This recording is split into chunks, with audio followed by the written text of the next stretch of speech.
Draft number 1, ready to go for our lower bracket semifinals. Thank you again, seriously, I can't thank you all enough. This week, people have been so generous this week. It has been an insane week of generosity for subs, resubs, follows, all that kind of stuff. So thank you, everybody, for the amazing week. It's only Saturday. We still have another best of 5 and casting tomorrow, but cheers. I need to sip this. I've just been holding this. I'm like reeling from that. That came out of nowhere, bud. Thank you so very much. You're doing great and love watching and casting on the weekend. Thank you so very much. Seriously, like the kindness, the encouragement. People have been so awesome. So thank you all. Thank you all so very much. And thank you again, Abisan, for the 20 gifted subs. All right, let's get some housekeeping done. Welcome into the stream, Range Hog. Let's get everything broken down for all of you here at home. So, what is going on? What are we doing? What's happening? Who are you people? Please get out of my house. We are in the lower bracket semifinal. On the left-hand side, it's Three-Legged Cat. On the right, it's going to be Krankle Krew. This is a lower bracket game, meaning it's an elimination game. So, loser of the series takes 4th place and whatever bounty shares they get. Tomorrow morning, we'll be seeing the lower bracket final of Exodia Stack versus the winner of this series, and then we'll have the grand final, best of 7, with the dudes versus the winner of the lower bracket final. And as I said, best of 7 grand finals. This is a best of 5. We do have the draft style of the heroes that are picked and played are unavailable for future maps. The bans at the top of the screen do not add to that, so we could see a Blaze, Maiev, Junkrat, Sylvanas in the future if they're not banned away. So, the 10 heroes that are played on this map will be unavailable for the future maps in this series. We don't have any tournament baseline bans, so all 90 heroes are available. Technically 86 because of the bans, but you know what I mean. And then last but not least, there are bounties. If we see a bounty, we'll talk about them, but essentially play a hero or play a hero with a specific talent or play a composition to be able to claim shares of the bounty. The bounty pool is $1,000, and for every share you get, that's basically a share of the pool. So if 4 teams complete 1 bounty each, everyone gets 25% of that. But there's been way more bounties. Use exclamation bracket to check out all the information in the Wikipedia. And I think that has got you all up to date as to how and what's going on. Braxton Sold Out will be map number 1. Sky Temple banned away by Three-Legged Cat, and Garden of Terror banned away by Krankle Krew. Krankle Krew, by the way, just came off of a reverse sweep victory. Krankle Krew just played 5 maps to get to this series, so I'm sure they don't want to do any more than the 3 here, but they're warmed up, and Three-Legged Cat is not a team to scoff at, as we do kick off our draft with a Garrosh Hammer, Malfurion for Braxis Holdout, Vala Stukov on the left-hand side. We do need a bit more objective clear, so something like a Gul'dan might be prioritized by Three-Legged Cat. The Urel will be banned away. She's typically nice to have with the Sergeant Hammer. Also, she can jump over the walls and get to the bottom or top a little bit faster with the Avenging Wrath. Now, of course, there's cooldown, but still, you can make a faster rotation because of it. Oh, ban-wise on the left-hand side. Let's see another reverse sweep. I'm down for 5 more maps. You know me, chat. I love doing some casting. I love watching Heroes of the Storm. I am very, very down for 5 more maps. That would also take us to noon my time, which is perfect for lunch. But let's see here. All right, we have our latter half of the draft. Still need a main tank, still need a solo lane, still need a bit of wave clear on the left-hand side.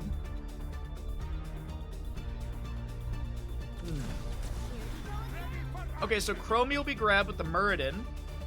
Stukov Vala, so really good burst potential. And the burst potential is high for Krankle Krew on this one, I do believe. And they'll be able to flex in their solo lane as they don't know what the opposing side solo lane is. Rexxar Misha, this is a really good map for them. Dragonshire is available in this series, so Dragonshire could be grabbed, or excuse me, Rexxar could be grabbed for Dragonshire later on. Artanis is an opportunity for here as well. The swap off the point is nice for control. The Orc is available. All right, so we do get the Artanis. Where's Crushinator? Where's Crushinator for the Artanis? Genji to round out the draft on the right. He's got a lot of utility in this map. Deflect on the boss, Swift Strike, the Cyber Agility to get from top or bottom fast. Since you can Swift Strike into the boss pit, Cyber Agility, to your needed lane. Leoric. Okay. I like both of the drafts quite a bit. I think Krankle Krew's got a little bit more flashy, a little bit more flair in their draft. We'll have to see how it all works out. As I mentioned, Krankle Krew just coming off a reverse sweep 5-map series, 3-legged cat. Not sure what they were doing in preparation for this. Not sure if they were A-ramming, if they had a scrim partner, but let's see how it goes. Map number 1 on the way.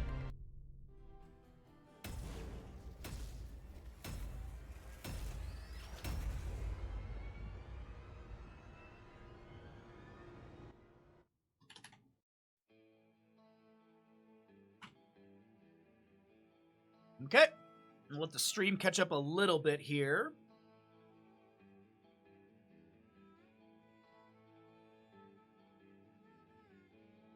There we go.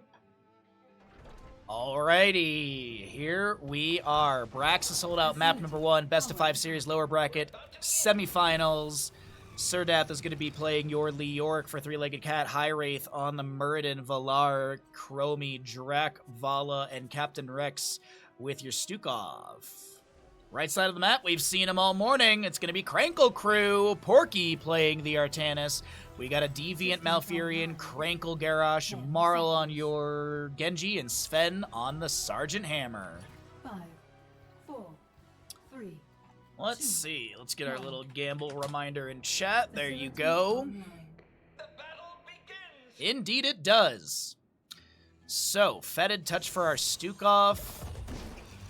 We'll have Muradin Third Wind. Deep Breathing Chromie. Valo with the Creed of the Hunter. Muradin thrown out of position. The Root from Malfurion down on the ground, but High Wraith is not taken out. Osin's Renewal for our Leoric. We've got Reactive Parry on the Artanis. Unrivaled Strength for Garrosh. Agile Dismount. Uh-oh, Genji Swift Strikes away. 200, no, 74 HP was the lowest I saw there. I think one of the Hungering Arrows hungered after Genji. See what I did there, chat? Well, we got odds on the gamble. 10 on 3-legged cat, 1,500 on Krankle Krew. Garrosh, though, rooted and booted. First blood does go over to the side of 3-legged cat, saying, you know what? We are warmed up, and we were able to see that last series, so we've got an idea of who we want to beat up on, and it looks like it's going to be Krankle at the start. No, but there is some decent scouting that can be done watching that previous series. Like, okay, are there missteps that we can, mispositionings that we can punish? And it does seem like absolutely that is the case. Blade Dash from the Artanis. The beacons have activated. Control them. Genji with a couple shurikens in as well. Oh, I need to change the sub goal, by the way. I do believe we hit it, but I think the sub count, like, dropped down as the 20 subs came through, so I believe we have hit the sub goal. Not 100% sure, but I think I'm going to count it. There's other little sub goals that I want to do as well. Like doing some Dota 2 memery casting next week. Because the International's happening. So we did this last year during the International. I thought it'd be fun to do it again. Where we load up some of the Dota International games and treat them like Heroes of the Storm games. Toss, Groundbreaker, Sven getting really low. High Rate trying to back away. Body blocks from Krankle are pretty good, but no displacement from a toss. Oh, Malfurion actually goes down to the Vala. I didn't even see that. Okay. Genji has gone into top lane, helping control this top beacon. York lands the drain onto Porky, breaks that connection. Bottom lane siege continues. The forefront gate's going down. That's going to be Vala vaulting forward, and Krankle goes down. A third kill over to the side of 3-legged cat, building up their momentum in map number 1. We do have Zergwave channeling. And Marl's able to swift strike away. Vala vaults in, looking to maybe close the distance, but keeps that hatred up by autoing onto the wave.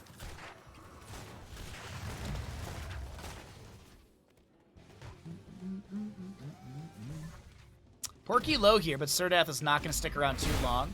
Focuses onto the wave. 200 HP on Porky, gets the trait to trigger. Phase Prism doesn't connect the shurikens from Genji. The activated deflect. Marl goes in, but he goes down to the tower shots. Taken down by the tower. Going in, trying to make the play happen. The deflect didn't get the damage, but it was the autos, I think, were enough. Krankle jumps back onto the point. There is a time trap from Chromie. I was gonna say, when's the activation? It's gonna be Adhorl Anomaly level 4 for her. As Garrosh steps onto the point, he tries to get some channel. Doesn't work out. 5-1 in kills, and Krankle Krew seemingly struggling up against the enemies right now. Porky tried to phase Prism, swap Serdath off. Muradin finds the kill on a Malfurion in the rotation out. And here we go into the top lane. Porky should be fine. Trying to get another one of those fancy swaps right there. It doesn't work out. Weighted Pustule, Fetid Touch. Captain Rex doesn't step up as Drac backs away. As the kills come through, the gambling has really increased for a three-legged cat here. And I can't blame Twitch chat for that one.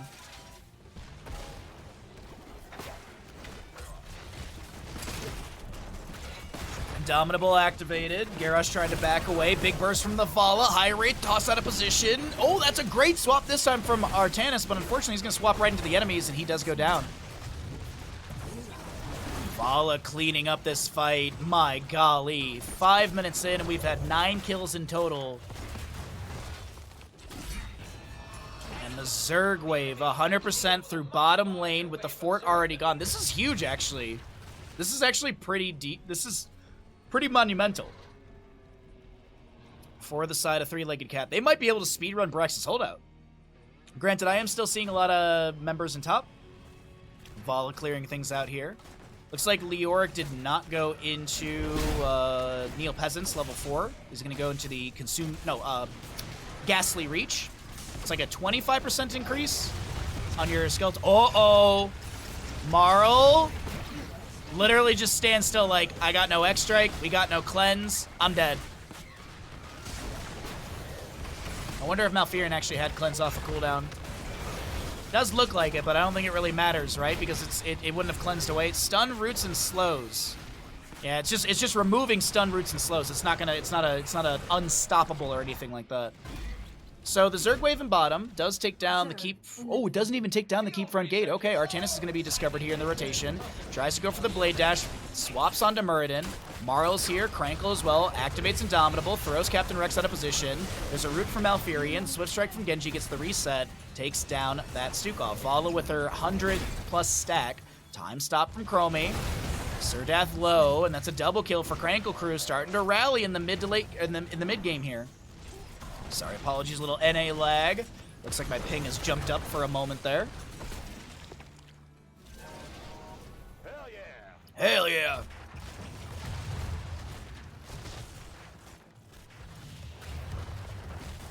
All right, our siege camp's going into top and bottom.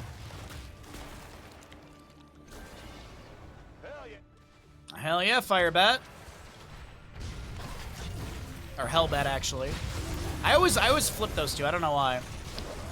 Muradin Dwarf tosses in, gets thrown out of position, activates the Avatar. They're looking to steal this away. Temporal Loop onto somebody. I think it's Marl right there on the Genji. Activates his deflect. There's going to be a Swift Strike in. They're looking to take down Muradin. Will be able to do so. Vala is the next target. The Flaming Slips are coming out. There's going to be an ally toss in for Genji. They want to take down Vala. She's able to vault away with the last little bit of mana, but I think Captain Rex may be run down by Sergeant Hammer. This is going to be a little Terran versus Terran. Uh-oh, wait, no, Chromie, she time stops herself, but she dead. Slain. Fourth elimination confirmed. There you go, Captain Rex. Get some siege value, bud. The beacons are energized. Hero slain. I wonder if he actually double backed into this bush, would he have been able to hearth? Because the enemy team did kind of just heck off. They were like, oh, he's dead, whatever.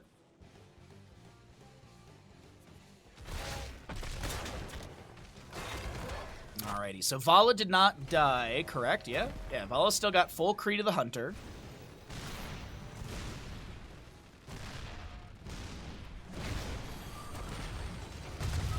Dwarf toss in from Muradin, but he's unable to do anything with that.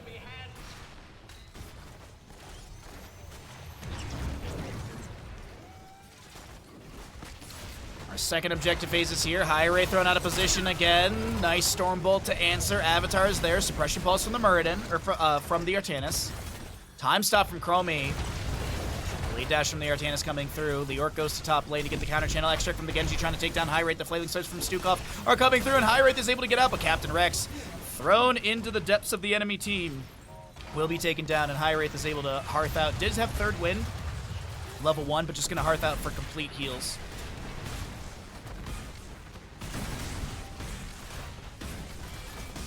Excuse me. Krankle Krew. Looking good here. It was a sketchy beginning, but I think they might have kind of started figuring out three-legged cats team fighting. I saw Genji going towards top lane. Okay, so yeah, he's going to be going for this channel on the beacon over here. Garrosh and friends will hold bottom. Zerg wave will be red in the bottom, blue in the top.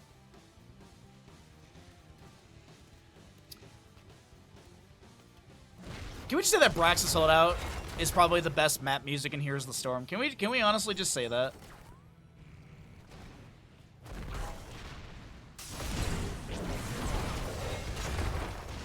Alrighty. Heroic-wise, we didn't really talk about all of these. We did see a few, but Flailing Swipes, Rain of Vengeance, Temporal Loop, Avatar, and Entomb. On the opposing side, Napalm Strike. With the X-Strike, we'll have Warlord's Challenge, Suppression Pulse, and Malfurion Tranquility. 13 talents here almost here. We got some camps to be traded around the map. Invade onto this top left camp over here from the side of Krankle Krew. They will be able to get this. 13's almost there on both sides. Massive shoves from Stukov. Blade dash in. There's a time stop onto 2. The Rain of Vengeance coming out a little bit late right there. Warlord challenge from Garrosh as we currently have Captain Rex on the right going down to Genji. Krankle Krew really making a case for this map number 1 to go their way as we have 13s on the bottom of your screen right now. Leoric going to the Ominous Wraith, level 13. We'll have Muradin, Bronzebeard, Rage. Navala's got the Tempered Discipline, or Tempered by Discipline. Virulent Reaction, by the way, for our Stukov. Shin Gun, we've got the Blood Craze, Templar Zeal. And Hammer will clear things out in bottom. Boss Archangel plus Zerg Wave is huge here. And Genji's gonna, I think, does Genji clear out the Ultra? Okay, so he does. Archangel line shot coming through. Nice annihilation.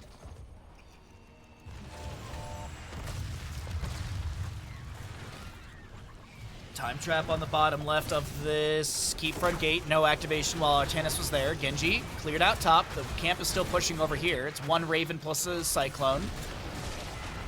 Marl, I think, was looking to jump over the wall right there and get a little bit of poke. Suppression Pulse from the Artanis as they continue to push in through this bottom lane. It's 11.5 minutes in, and a keep is about to go down. The Zerg Wave at about 50%. The Archangel still very, very healthy. Tranquility activated by Malfurion. Krankle will be bursted down. Do they want to go in for more? A Blade Dash Phase Prism attempt from Porky. They take down the keep in bottom. Genji heads to top to continue pressuring. That Raven outranging structures, getting those Dorito missiles. Okay. Did you get them all? I don't mean any offense. I just want to be sure. All right, 132 stacks for Vala. No deaths on her. 10 to 8 in kills. And later game experience is really working out. And you can see it's a 1,100 difference. Mercenaries adding in some value. And so because of Mercenaries and the extra kill, it's going to be about a 3k difference in experience, which is leading the members of Krankle Krew into a 16 talent tier advantage in about half a level. Beacon phase should be announced pretty soon. It's a very low cooldown from when the Zerg wave is cleared out to the next beacon announcement. During that time, a couple camps will be grabbed, a couple camps to be cleared away. Still have this keep in top lane. One defensive structure. Zerg waves, of course, have flipped. So we'll have Zerg wave red in top, Zerg wave blue in bottom coming up next.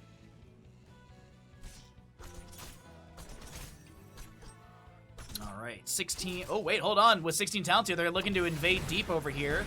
Steal away the camp as it was about to be finished out. Let's give 'em hell. Minion wave pushed up into the top lane, keep front gate.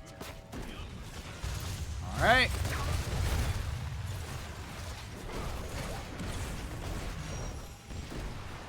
Hammer with the hover siege starting to push in.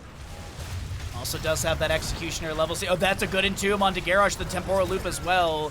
He is not going to be... No, he will be taken down by Chromie. Okay, there it is.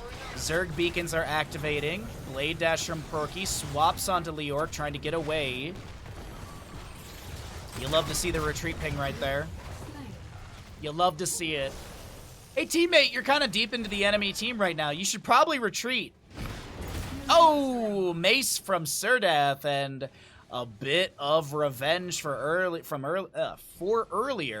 You can actually see now that this is going to be a massive switch in that heroic experience, which we're now even on experience in total from that. Leoric clears up bottom. Boss, as I was showing, is in 25 seconds on the center of the map. Currently have beacon charge going over to the side of three-legged cat. Can they jump to boss quick enough? They actually could, but I think there's some initial siege they want to focus on for top lane. No, I think they position for boss here. No? Maybe High Wraith? The Orc is going to reset for full. Do they tag it? No? Okay, no boss. Okay, no cream. A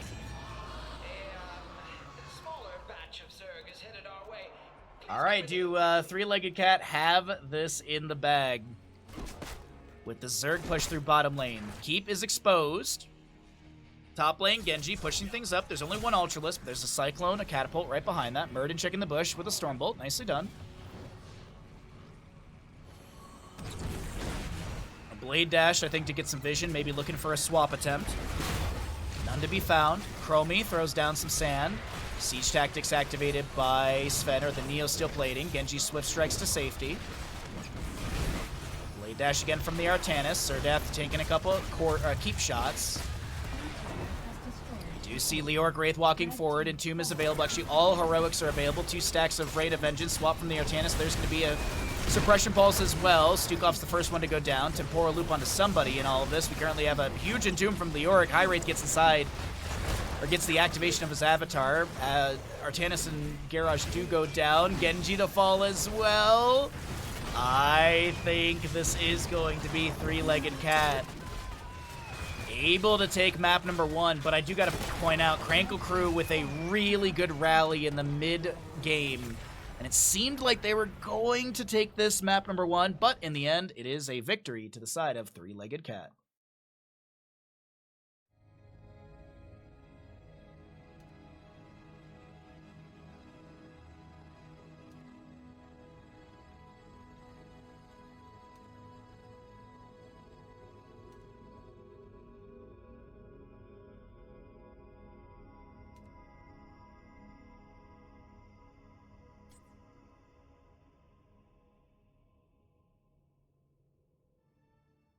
Welcome back, everybody. We're here into map number 2. The ads are done. You lovelies are here, and we're ready to go for Infernal Shrines. Three-legged cat on the left-hand side is up in this best of 5. We are in the lower bracket semifinal, so loser of the series takes 4th place and whatever bounty shares they have. Now, granted, we don't know the bounty shares until tomorrow when we finish out the tournament. The tournament will be finishing out tomorrow. We have a best of 5 lower bracket final, and then the grand final best of 7 tomorrow after that. I, of course, will be donning my favorite Hawaiian shirt, because for grand final days, we wear a Hawaiian shirt. I started this as a meme during CCL, and I'm keeping it going forever. Because I think it's fun. It's fun. Like, oh, it's the finals day. We got to wear a suit. Screw that. We're wearing Hawaiian shirts. Let's party. Infernal Shrines, if you don't know, this is the map style, or the draft style of heroes that are picked and played around available. So the 10 heroes we saw on Braxton Sold Out will not be available for the rest of this series. No Hammer, no Genji, Muradin, Garrosh, etc. Alrighty, Junkrat and Lucio on the right, Hogger and Hoomst on the left. Blaze was not played in map 1, so could see a ban onto Blaze. This is a very good map for him. Leoric was played on map 1, so don't need to worry about that. Sonya's really good, but I don't think you're going to ban it away. Probably a Blaze ban. Ooh, they get rid of Johanna. Alright, that's fair. That's fair. Sorry, I saw something pinwheeling on my other monitor, and I was like, please no, my internet. And knock on wood, my internet is good. Knock on wood. So Johanna removed. First pick, Hansoap. Okay. Hansoap will be your first pick. I don't hate this. Explosive arrow, probably piercing arrow, maybe target practice level 1. Maybe Scatter level 1, I'm not sure. It probably depends on what kind of aggression we see from Three-Legged Cat, but Diablo's available, and he's fantastic for this map. We'll see a Sylvanas with what?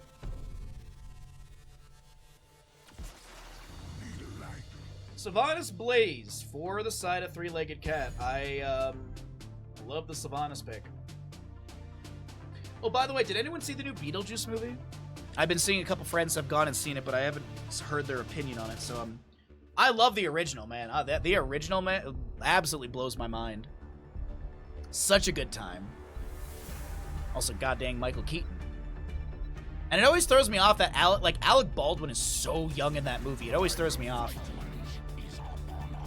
That right there is a Cho'Gall setup. Yeehaw, partners. Yeehaw, partners. That's a Cho'Gall setup. Have Krankle Krew done Cho'Gall? No.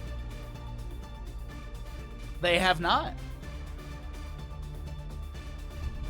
Don't you dare ban it. Don't you dare, Three-Legged Cat. Don't you dare ban that Cho'Gall. Don't you, don't do it. It's happening. It's gonna happen. It's gonna happen. I got this feeling in my intestines. I got this feeling. A man can dream. Alright, so ban-wise, maybe get rid of a healer. Could get rid of, like, Ana or Deckard. Both of them are good on this map, and also the healing deep.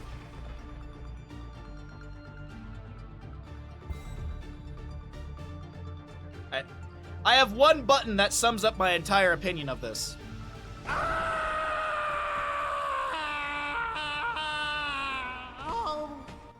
Alrighty.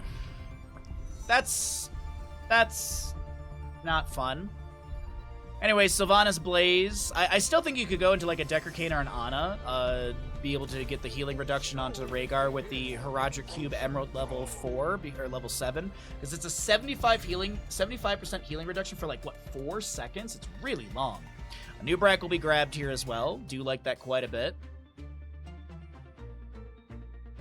Krankle Krew, I'm just disappointed. My disappointment is literally measurable. It's from here to the Nexus. Okay, so they need a main tank and some more damage. I feel like their wave clear is super lacking. You do have Explosive Arrow. Not a big fan of the Krankle Krew draft. I feel I would have liked to see like a mage in this last pick, like an Orphea, Kael'thas, Jaina. Gul'dan would have been great as well. I'm actually a little disappointed by this draft. Speaking of Gul'dan, actually that would work out really well on the left-hand side. A lot of damage over time. Yo, okay, we got a Kerrigan coming through.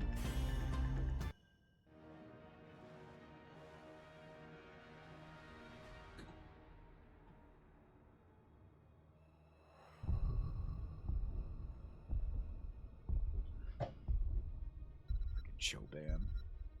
Absolute malarkey.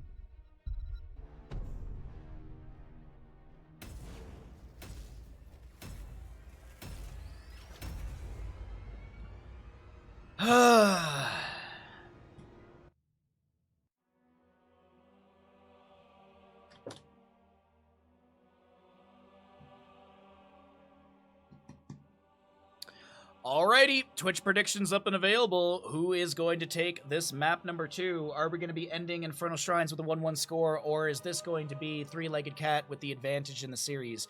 We're going to load into Infernal Shrines and find out what's going on here. An immediate 10 on Three-Legged Cat. Alright.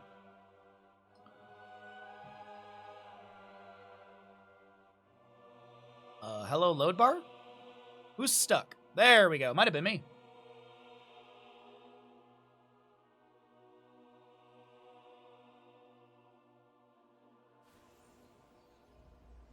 Bottom left of the map is, or excuse me, not bottom left, sorry, I'm still in Stormgate casting. On the left side of the map, this is going to be Three-Legged Cat up in this series, as I mentioned. Captain Rex Deckard, Valar is your Kerrigan, Drax Sylvanas, High Wraith Anubrak, and Blaze AFK played by Sir Death. Right side of the map is Krankle Krew looking to equalize on map number 2 of this best of 5. Porky, Dahaka, Marl, Hanzo, Krankle, etc. Deviant is your Rhaegar, and Sven to play the Tracer. Did anyone get the... Oh, no one clicked on the sword. Bummer.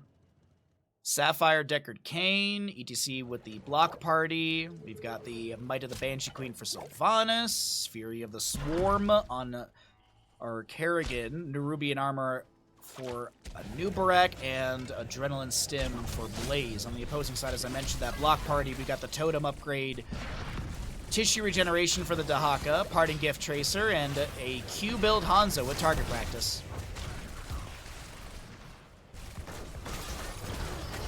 5k to 20. A drag attempt from Porky. No connection as we get into double soak rotations here.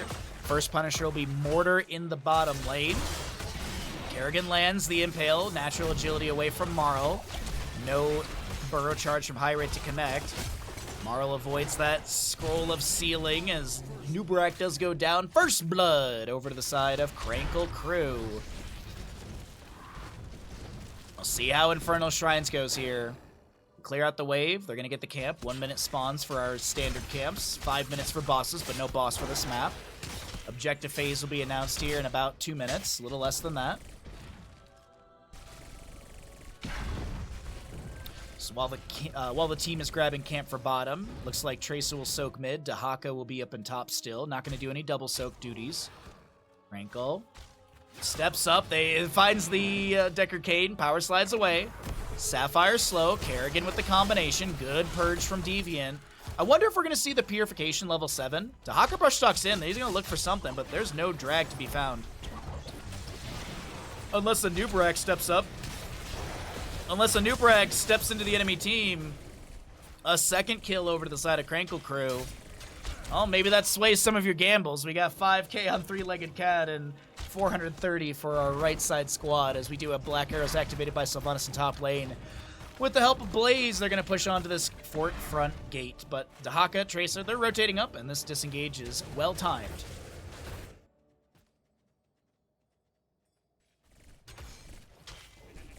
Okay.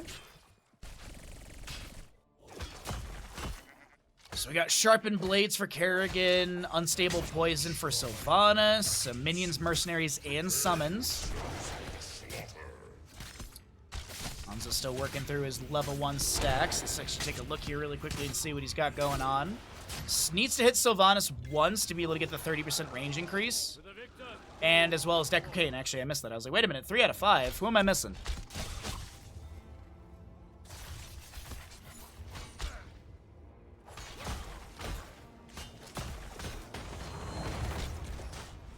Explosive Arrow wave clear from a safe position. ETC anchoring in the bush. A good scatter onto Drak here. Gets the potion.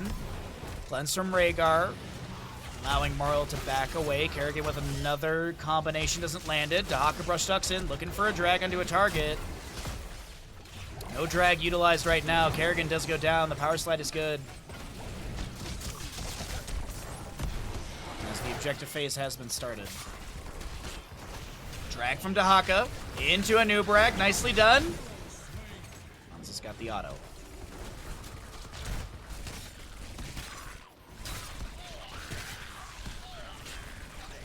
Oh, excuse me.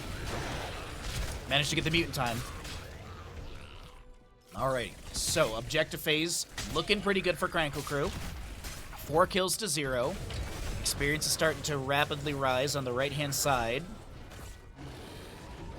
And our Mortar Punisher for bottom lane. Oh, we got a pretty even gamble here. Nicely done. Decent channel points on the line. So Hanzo 2 full stacks already. Punisher jumps over, pulled by a Nubarak. Drak starts getting some decent damage on this power slide in from ETC. Good face melt. A cleanse, I think, from Krankle. Or a cleanse onto Krankle. And it will be grounded totem, so no purification for the extra, for the cooldown. Or the extra value of that. Krankle trying to back away. Tracer lands the pulse bomb onto Serdath. Dahaka still soaking top. Kerrigan managing mid. Sven gets dove on. Kerrigan looking to ravage in. No Primal Grasp, no Impale, but the Jet Propulsion from Blaze does connect onto Deviant. TC Face Melt pushing people back, a Scroll of Sealing, locks down Hanzo, but it's Rhaegar to go down, ETC to fall. And it looks like our Blaze is going to DC. We'll maybe have a pause for that. Yep, little pause for the Blaze. All right, well, while we get Blaze back into all of this, what a turn right there. A triple kill picked up just before the pause comes through. Wonderfully done from Three-Legged Cat right there. Wow. I was thinking that it was just going to be, this game was all Krankle Krew, but not going to be the case. First objective did go over to the side of Krankle Krew. They got some damage onto the fort. They get the fort front gate down, but all in all, it does look really good for Three-Legged Cat to start to build back momentum off of these 3 kills. So as I mentioned, we have the pause going on for the time being. We'll get our player back in here, and hopefully it won't be very long. What else can we note here? 10 talent here coming through soon, but it's still a level away for both sides. Next Punisher is going to be in the mid lane. Will be Frozen, I believe. Yes, Frozen Punisher. Both of the fort front gates are available or up for defense. We got Black Arrow from Sylvanas, but she's very low on mana currently, so she might reset after this fight in bottom. Actually, there's a lot of resetting that might need to happen. High Wraith is low on health, okay-ish on mana. The Kerrigan, oh, she'll probably just go around with Sharpened Blades just to be able to. Well, yeah, she has enough mana to be able to rotate for those. So how's your weekend? Yeah. So we're just waiting for Blaze. We have a little DC here, unfortunately. A small DC.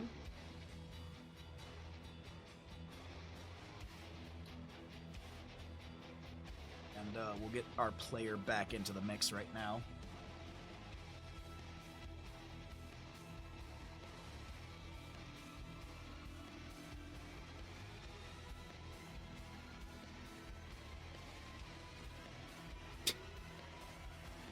It's raining. British weather.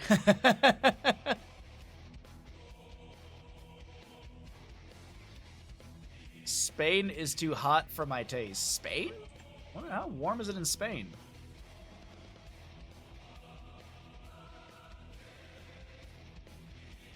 Let's do Madrid.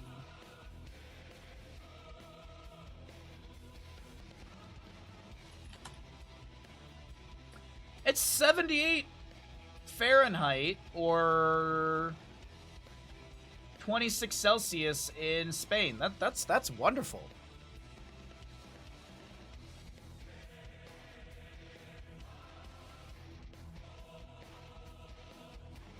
That's cozy weather. Either way, we are just waiting for a DC player to get back in, so thank you all for your patience.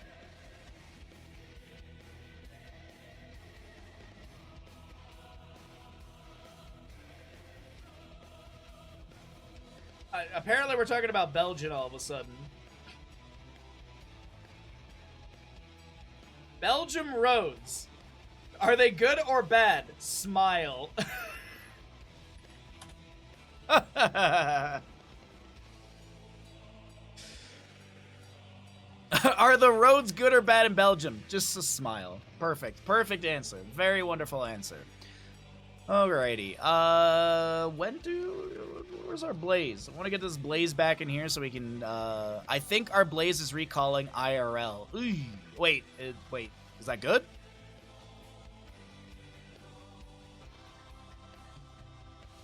Is that good or bad?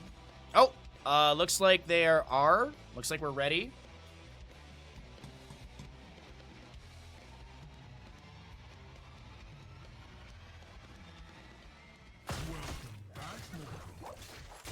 My stomach just growled. Alrighty, everybody, we are back into it. Blaze is here. Thank you all for your patience in the small DC. We'll have 10 Talentiers coming through soon. I don't think we've cycled through the other numbers, so let's do that since we're back into the game. 46 stacks on Sharpened Blades, 3 stacks for the Hanzo. While we actually cycle, give me 2 seconds here. I just want to check really quickly. Needs to hit Sylvanas and Decker King twice each. Good day, my friend. I agree, Captain Rex. Good day. Nice voice line.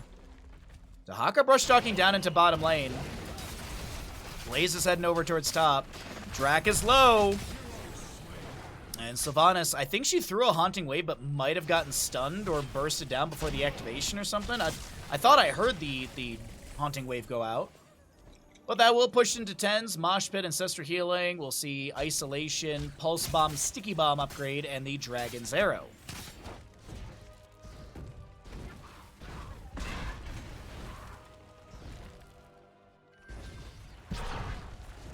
Alright, Frozen Punisher.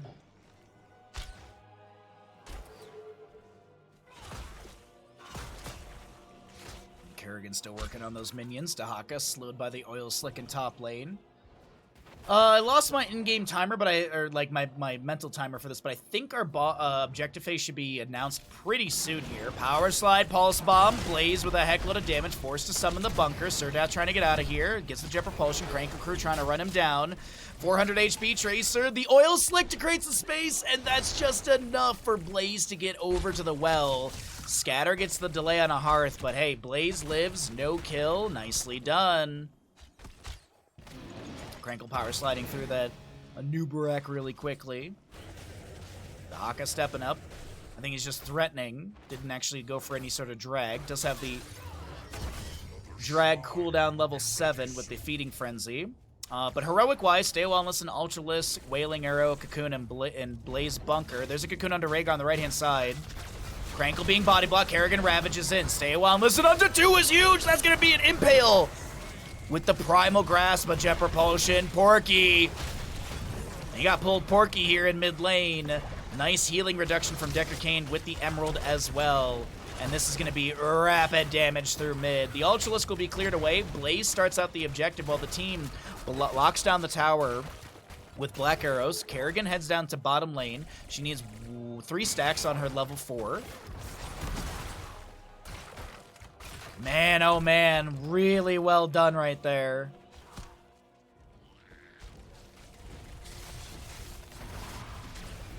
Isolation, shy of any enemy heroes. Anubarak burrows away. Oh, yikes forever. ETC power slide, he doesn't drop a Mosh. There's the Mosh activation, but it's immediately interrupted by a Anubarak with an Impale. The burrow charge to try and find Porky here. Objective phase 31 out of 40 on the left-hand side. Gonna see a couple members of our blue squad back away for a moment, get some potions from Captain Rex, maybe tap the well. Kerrigan building up more assimilation shields and pushing up the wave. And it looks like they're confident they'll get this. Kerrigan pulls Porky against the wall, gets the Impale, ravages in. Ancient Blessings activation of the Decker Kane, the Dragon's Arrow from Hanzo, as Tracer was put inside a Cocoon. Stay a while and listen, finds 2. They're gonna still chase down Krankle. The Primal Grasp not connecting. Dahaka. Whoa! Kerrigan gets the kill there. I wasn't expecting another Black Arrow set up by the Sylvanas. And this Frozen Punisher is gonna get massive value in mid. Massive mid value. Dahaka heads to bottom, try and pull in more experience. We got 13s, as I mentioned, on the left-hand side. Chrysalis and Ancient Blessings. We'll also see the Remorseless, the Ursitating Spines, and the Collision Course for Blaze. Dahaka Brush Dog. Whoa, that could have been real sketchy. Anubarak burrows out, but he can't find the stun onto Porky. Tracer goes down to Kerrigan in this top objective pit. Blaze with his Oil Slick. He does have the Nano Machine coating. No. He's got that level 7 that reduces auto attack speed. There we go. ETC does go down. Krankle Krew. They don't lose their mid keep, but things are a bit haphazard. Oh gosh. Too much tea too quickly. Nano Machine Coating. I did have it right. Enemies standing in Oil Slick and ignited Oil Slick have their attack speed reduced by 50% for 3 seconds. So that probably helped out Kerrigan stay alive right there. And here we go. Reverse sweep. I mean, we're getting to the setup for it. But, three-legged cat. They look strong in map 1. And then there was that mid-game fight back from Krankle Krew, and then Three-Legged Cat just looked amazing at the end as well.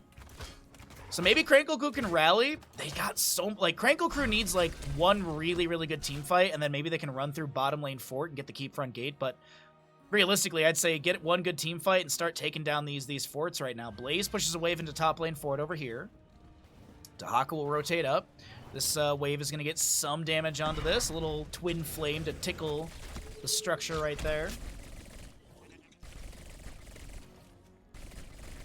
But with 9 to 5 in kills, it's looking promising for Three-Legged Cat, as they'll hit 16 talent tier around the objective timer. Granted, I think Krankle Krew can close that gap as well. I do believe they can.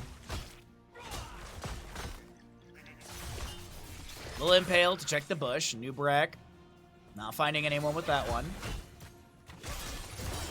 You do have that bonk, the Haradric staff for the stun. So keep an eye on Decker Kane's staff. If you see it glowing, he's got that bonk stun ready. And it does not get spent onto enemy minions. It's only heroes. Power slide from ETC onto the Nubrak.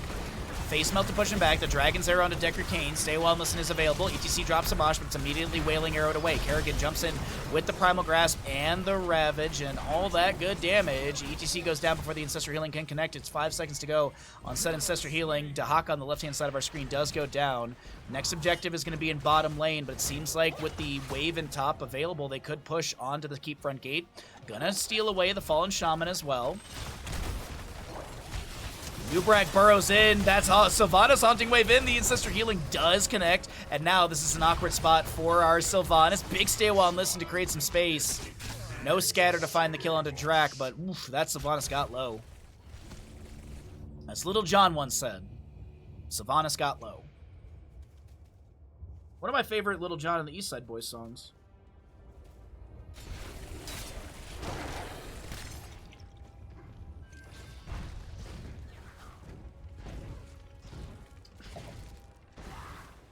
Please tell me someone in chat gets the reference. ETC holding level 16 for a bit here. Gonna be going to the Showstopper. Power slide in. Mosh pit available in 38 seconds. Dragon's Arrow onto Blaze. There's gonna be ETC bursted down. And Nubrak trying to get away. The Pulse Bomb. But the Nerubian Armor level 1 helping out mitigate so much of that spell damage. Deviant taken down by Kerrigan, a double kill for her, and the drag from Porky right around the corner. Tracer, nice Chrysalis. There's a potion right next to Sylvanas, or next to Kerrigan. Sylvanas comes in with the Wailing Arrow. Oh my god. Cocoon onto Hanzo. Ladies and gentlemen, I think we're going to be looking at a Team kill.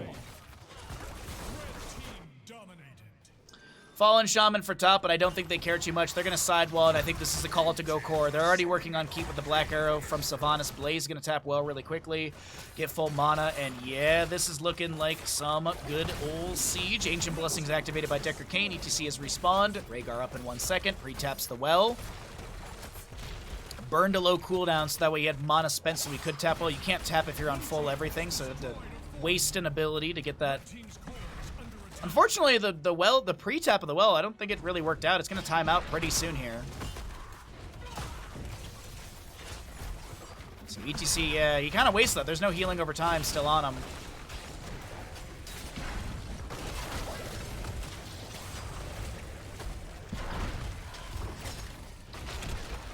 Okay, Tracer gets jumped on by the Punisher. Core shielding is dropped. Dragon's Arrow onto 2.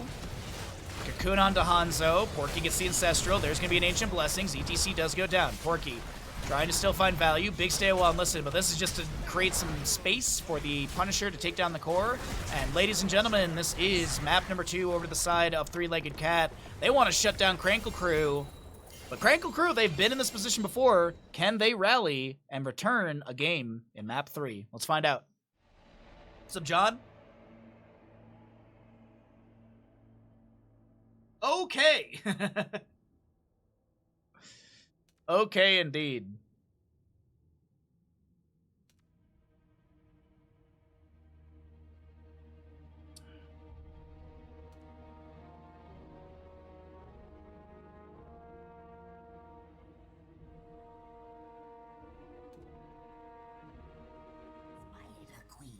Welcome back into the Murky Cup. My name's Bahamut. We are here in map number 3 in this lower bracket semifinal matchup of Three-Legged Cat versus Krankle Krew. As I was mentioning, Krankle Krew's team fighting in this series has not really been the best, and they will opt in for first pick priority as the losing team, And this will be Three-Legged Cat choosing to take us to Tomb, which is more team fighting. And I think this is the right call coming out from Three-Legged Cat. Taking your enemy to a map that has a lot of team fighting and something they've been struggling with in this series, so I like this quite a bit, honestly. I actually think this is a really big heads-up call. But, Krankle Crew, what's the secret sauce they've got to take us to a map 4? The brooms are out. We'll see if the bristles can actually sweep up any dirt. That is the Three-Legged Cats. Oof. I don't know. This seems scary. Tournament called Murky Cup. I haven't seen much Murky today. Yeah, I don't think we're gonna see much Murky today because this is lower bracket. So next week is the championship. No, tomorrow. Literally tomorrow. We're in the lower bracket right now. So lower bracket quarterfinal was the first best of 5 of the day. We're in the semifinals right now. Tomorrow morning will be first matchup would be the lower bracket final best of 5, and then the grand finals will be right after that, best of 7. Best of 7. All right. Maev, Johanna, Junkrat, and Lucio will be banned away. What do we have for our first pick? There are 20 heroes unavailable, technically 24. As I keep mentioning, this is possibly the final map of the day, as it is an elimination match in the lower bracket. Hogger will be first picked on the right. Okay, I like the Hogger. Good control. With Staggering Blow, you've got Bounces, Shockwave, Hortipult. Football and Murky Cup Finals, amazing day. Yeah, tomorrow is NFL. That's the first Sunday NFL. I'm actually pumped to watch Lions. I'm probably gonna make Lions is at like 5:30 my time, so I'll cast. I'll take Bandit for a walk, drink a couple beers, and maybe go out and watch the game, or just maybe sit at home. I'll probably sit at home and watch it because I got a bunch of chili I made. So chili and football goes very well together. So that'll be good. Greymane variant. Also, I think there's college football today, so best of luck to all your teams if you are rootin' tootin' for a team. Greymane variant on the left-hand side. Single target deletion is ramping up, and okay, a Tyrande. I actually like this. Let the games begin. Stitches ban?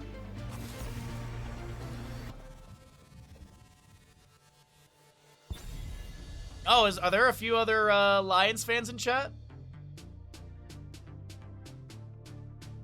Can't have chili dogs without chili. Well, so this is not chili that I would put on a hot dog. I like chili sauce. There's a difference. Like, chili sauce is like thicker. It also doesn't make your buns super duper, like, what's the word? Not wet. Soaked? Nope, there's a word for it, but either way. Soggy. You don't end up with soggy buns. There's a difference. Falstad, Anduin on the left-hand side. Okay. Chili Sports Gaming Bandit Bahamut, a true man of the people. I do my best, Kenwood. But yeah, like regular chili. Is it more like a bolognese? Not really. It's kind of hard to describe. Maybe it's like a bolognese. I don't know.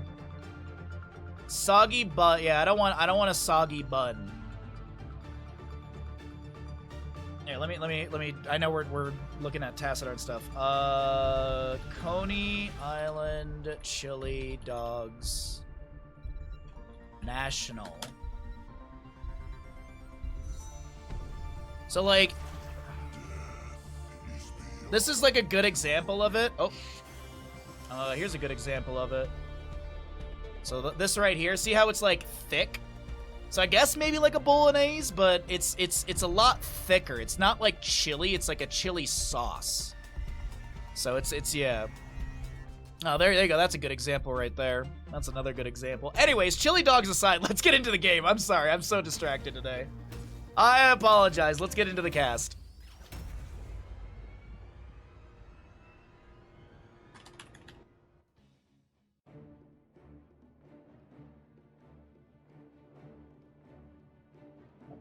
A soggy bum is the worst. Yeah, it looks tasty. It's so good. We're actually making... I found a copycat clone of the national recipe. Actually, it's a recipe from the Lafayette Coney Island, which is like, that is the tried and true Coney dog of Detroit. Sirdath on the left-hand side for Three-Legged Cat will be playing your Malthael. We're going to be taking a look at our Falstad, played by Valar. Captain Rex on the Anduin. Yep, we'll be seeing Drac Greymane and High Wraith playing your Varian. Over on the other side of the map, we're going to be looking at a Krankle Arthas, Fen Medivh, Deviant Tyrande, Porky on the Hogger, and Marl is going to be your Tassadar. All right, I believe I started a Twitch prediction, so let me go ahead and leave you all with these stats here. Cooking stream when? This month. We do a monthly cooking stream, and this month we're doing copycat clone of the Detroit-style Coney dog. The game plan is to do the cooking stream on September 22nd. So mark your calendar. We're making Detroit-style chili dogs on September 22nd. That's the game plan right now. And as I said, this could be the final gamble of the day. Ash Mantle has so amazingly reminded you all that you can gamble your Twitch channel points. So you can see some of the level 1s. Unfortunately, the pause... Oh, wow. Oh, are we getting matching bets for this? It looks like someone's matching, or at least 5K to 5K. Alrighty. Hot again. How's your weekend? The players feel that, like, the way the players are talking makes me... It's like how I feel when there's like a lull in a game or like a big pause like this. Is like, so chat, how's your weekend? Again, what's up, everybody? We can talk about other stream stuff that's going to be happening this month. So this upcoming weekend, I will be taking this weekend off because there's no HOTS tournaments to cast, and I do desperately need a weekend off to recharge a little bit, so I'm going to be taking off this upcoming weekend. We've got Discord movie night on the 20th and 27th. We've got Mario Party on the 21st. Painting stream on the 28th. Cooking stream on the 22nd. Those are the major streams to note. Oh, we will have a subathon later on this month. I do need to lock down all the stuff for the subathon, but we will be doing a subathon. I actually might need to move that movie night. I think our subathon will be on Friday the 27th, I think.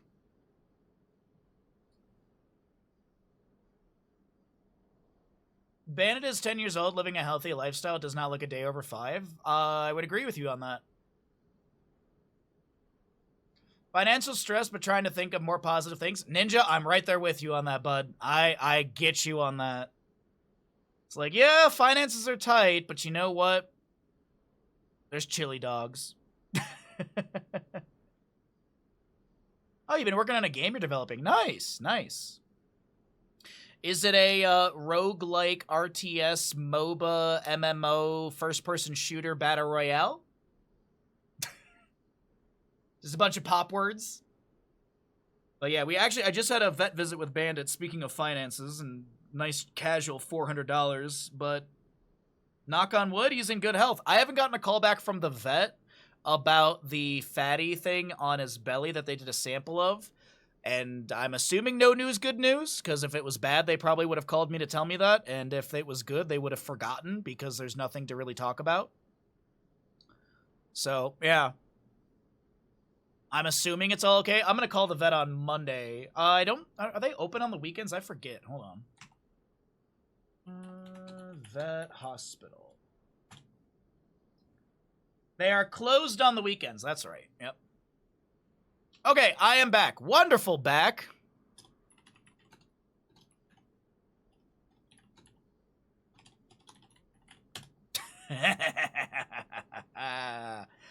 All right.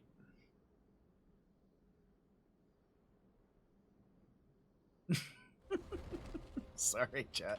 Alrighty, everybody, we're in it. We're ready to go. Thank you all for your patience. The biggest thing, we've already introduced all the players. The Twitch prediction is going to close here. Could be the final game of the day. And the big question, does the Sentinel hit? Does the Sentinel hit? It's going to be Lunar Blaze level 1 for the Tyrande. Exclamation Patrick. Is this back? No, this is Patrick.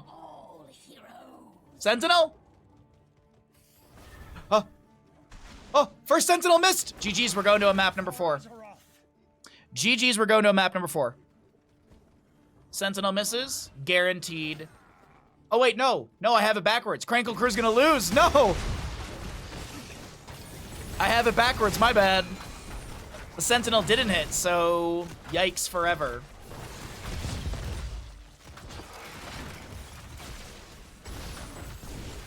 Oh.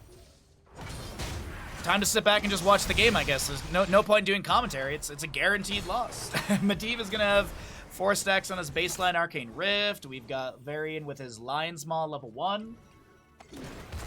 Falstad gonna go Q build with the Gathering Storm. Already on 4 stacks of that one. Oh, very nice, Ninja. Very nice.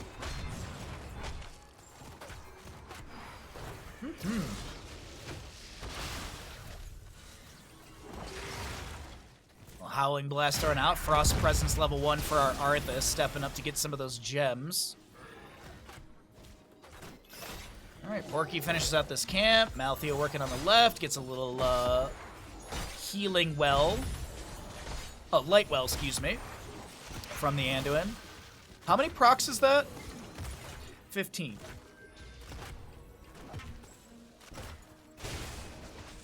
Falstad hangs out in bottom lane, trying to push back at this Medivh. Arthas lands a couple hits. Porky with the horizontal bounce. When the loot horde goes away, he still has that horizontal, so nicely done. Easily able to clear that away. More Q stacks. Arthas does not land the Howling Blast, the barrel roll away, and Valar is fine. Meanwhile, over in mid, Varian picks up his level 4, goes into the taunt, doesn't activate it early on. It doesn't activate it because it was picked up after the dive. Sitting on a threat sock redeem, yeah.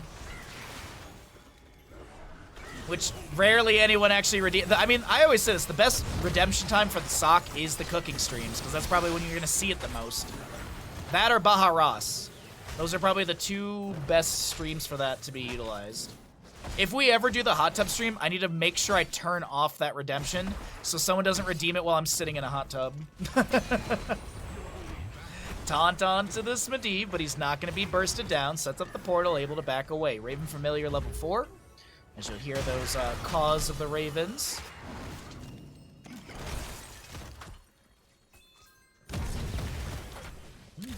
Lightning Rod applied to Arthas, but he does have the Loon's Chosen.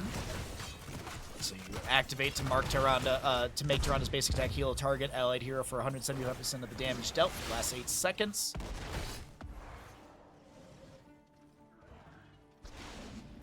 Little Q. Taunt, dive, Force of Will, Hogger, spins, cancels it, and goes for the portal. Doubles back through, throws down the easy throw dynamite. No staggering blow stun.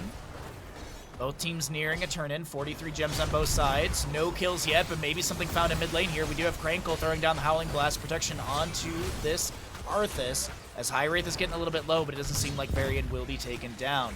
29 stacks of the 30 for our Falstad. He'll get the jump in damage, so at the 30 mark you get an extra 15, so you go to 30%.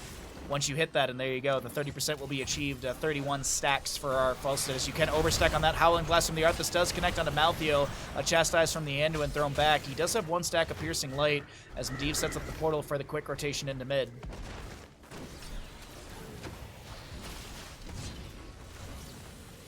Make sure it's a knee-high. All my big socks are knee-high. I mean, those are all my snowboarding socks.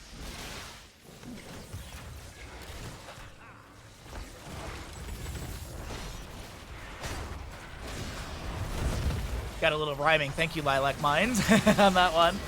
Force wall from Tassadar. High Ray trying to back away. Parry activation. I wonder if he goes into shield wall level 10 for the safety of the burst, but or he just goes into Warbringer and they bring the pain, as that's going to be Tassadar trying to float out of here. Alun's chosen, but Marl is not chosen to live in this engagement, and he does get taken down.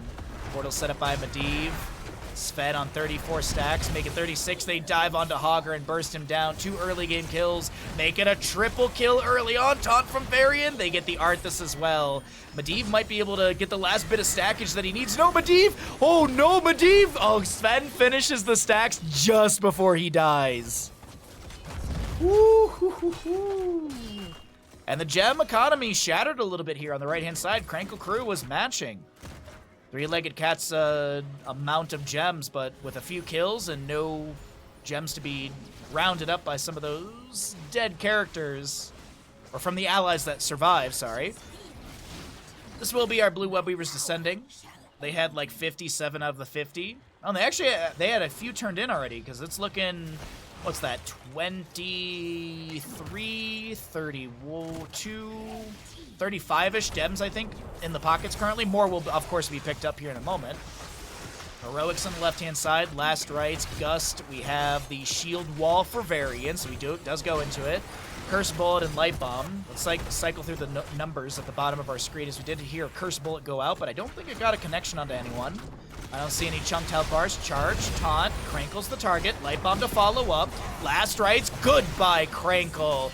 As the Force Wall from Tassadar holds some enemies in place, but will not be able to take anyone down. High Ray steps up, a taunt available in 3, Falstead flying in, looking for the angle of a Gust maybe, but doesn't gust them down into the corner over here. I thought he might have a barrel roll up and then a Gust angle into the corner, but not going to be the case. Holds on to the Gust. And this will be Porky in bottom lane, clearing out the objective. The summons are going to be on the fort. Charge, taunt, burst, Porky's dead. Scores? What do you want in it? What are you trying to figure out, Kenwood?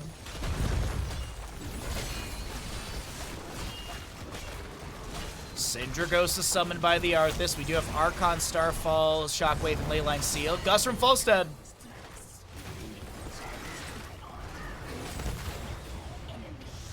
Leyline Seal goes out. No one caught by that one. High Wraith trying to back away, and it looks like the Chastise will be the last bit of CC to back away safely.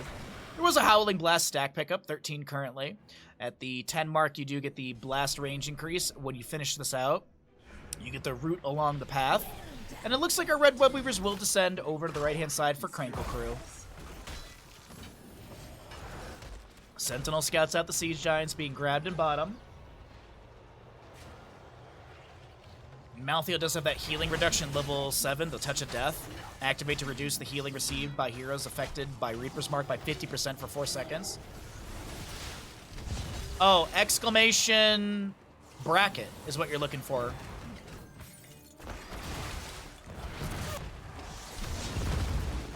Exclamation bracket is what I believe you're looking for, and then just scroll down to the bracket on the low side of the Liquipedia.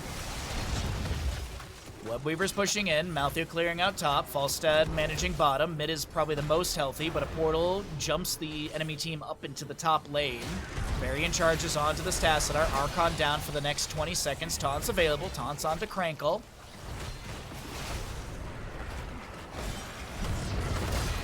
Murky with the Shockwave, Leyline Seal, that's going to be last rites onto Marl, who does go down. They do trade Malthael for Tassadar. Varian picked off as well. A heck load of gems on the ground, but a big gust from Falstead. I think Falstead accidentally just got the kill onto Greymane, as well as Anduin for the enemy team, and that's going to be a quadra kill for Krankle Krew.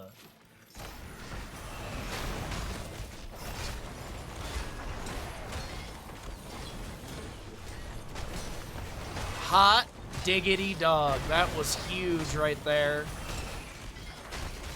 Alright, well, Falstead does go and soaks. It does go down to bottom to soak. We do have that Flow Rider, so probably going to see Ares Gust level 16. Could see Crippling Hammer, but I doubt it. Ares Gust and Flow Rider are nice and synergistic together. Falstead turns in the only 17 gems they have.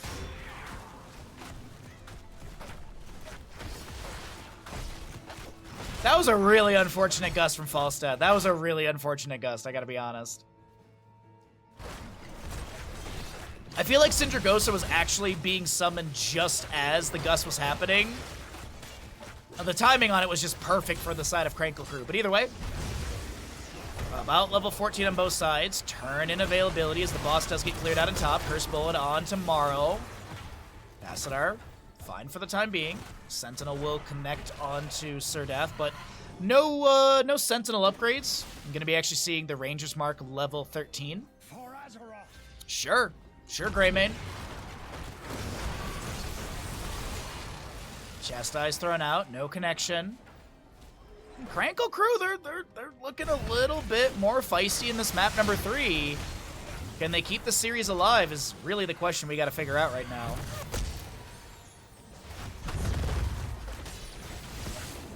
Well, hammering thrown out right there. Boss in top lane up in 3-minute 40. Self-cleanse onto Malthael. Surdath trying to back away. The Starfall from Tyrande. Tassadar has the Archon active as the Leyline Seal connects onto a few.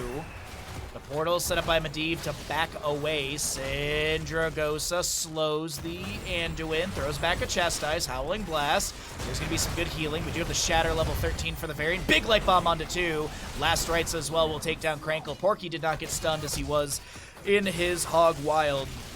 But that's a good chunk of gems to be lost. Still an available turn-in on the right-hand side as we can take a look and see who is holding what. 37 on Hogger, 10 on Tassadar, 11 on Medivh, and 6 for the Tyrande. But a charge taunt. Good damage onto Marl here. Falstad flies in, looking for the flank gust. Sven, no, it's Deviant. Nicely done. Sven's able to get away. Force Wall dropped by Tassadar. Barrel roll through that. But no follow-up kill into Tassadar. Still a double kill, as Malthael has 3 stacks of Blast Rites. That's 15 seconds off the 75 heroic cooldown. Charged. No Lion's Fang. No Lion's Fang. As Tassadar is forced to reset his hearth. Top fort does go down. All forts have been removed. Malthael grabbing Siege Giants for bottom. 35... actually more than that. They're getting pretty close to a turn-in here. I think one more gem is needed for the turn-in. Falstad will get that off of bottom lane wave.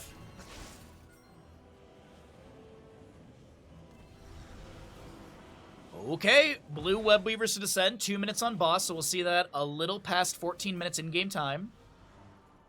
And it looks like they need Malthael's 12 here. Malthael actually has the exact amount for the turn-in. But they're just going to grab some more camps to bolster these lanes. Unfortunately, Siege Giants at bottom won't find much value. It's already going to be cleared away by Hogger. And Malthael will get the turn on the north side. I don't think he's going to be interrupted in time. Medivh drops down a little too late. Does get a couple pokes onto Surdath here, though. Also do have Temporal Flux level 16. Leyline Seal goes out. Curse Bullet from Medivh. Or into Medivh. Porky's able to hog wild away. 54 gems for Porky. Has almost the entirety of a turn-in.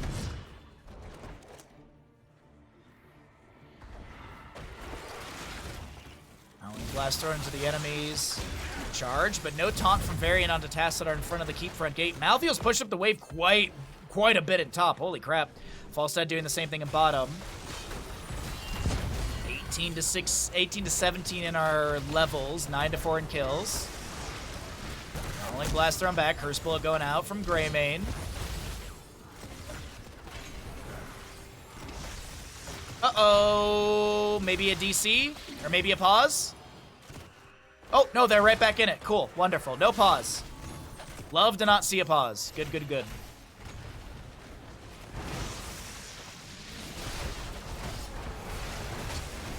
Hammering thrown out by Falstad. A Leyline Seal. There's going to be the Starfall. Varian still charging in. Sindragosa from the Arthas. A gust to push back the enemies. As Tassadar Archon is getting some great damage into this Falstad. Malthael does go down. No level 20, so he can't buy back. Exactly, Bathroom. No pause.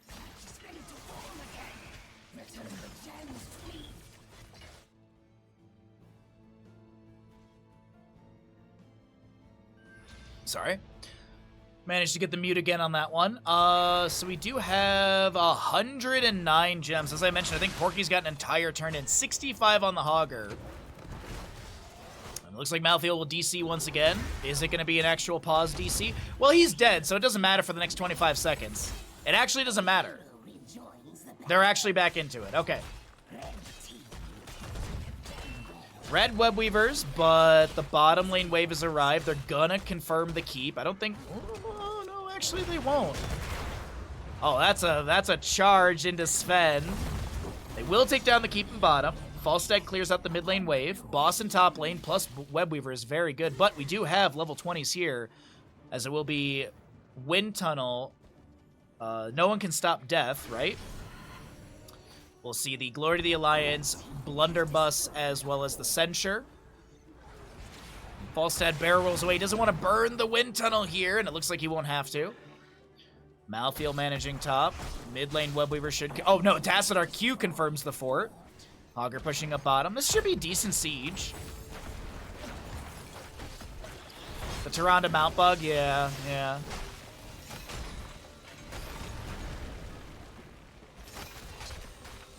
Oh, man, the allergies are awful today. Very unable to squeeze past the forest wall. Does get hit with the Lunar Flare, 15 stacks. Falstad flies in! Wind Tunnel into the fort. The Light Bomb from the Anduin. They're looking to take down Tassadar. No level 20. Big shock ray onto Captain Rex. Deviant low. Lands the Lunar Flare. The Shockwave. The staggering blow. Falstad will go down. Tyrande traded. Malthael picked off. Does he buy back? He does buy back. He's going to respawn. Sindragosa upgrade level 20 with the absolute zero does manage to lock down Greymane.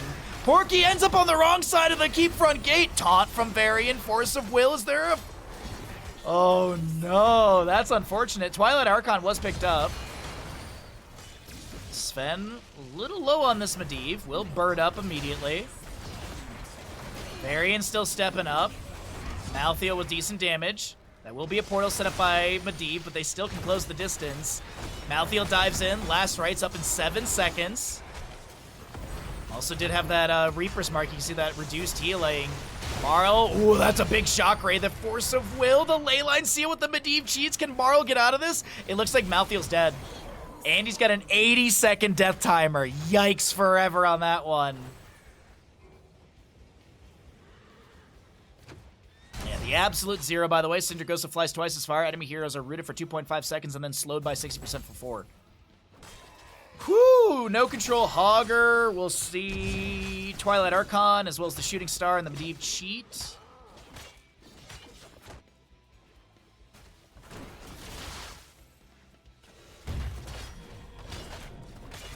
All I know is if this goes to a game 4, we're gonna grab a beer because I'm almost done with my water already. I was like, oh, I'll grab a glass of water. I don't like to call a series before they're done, but Krankle Krew was struggling in map number 1 and 2. They're fighting back here in map 3.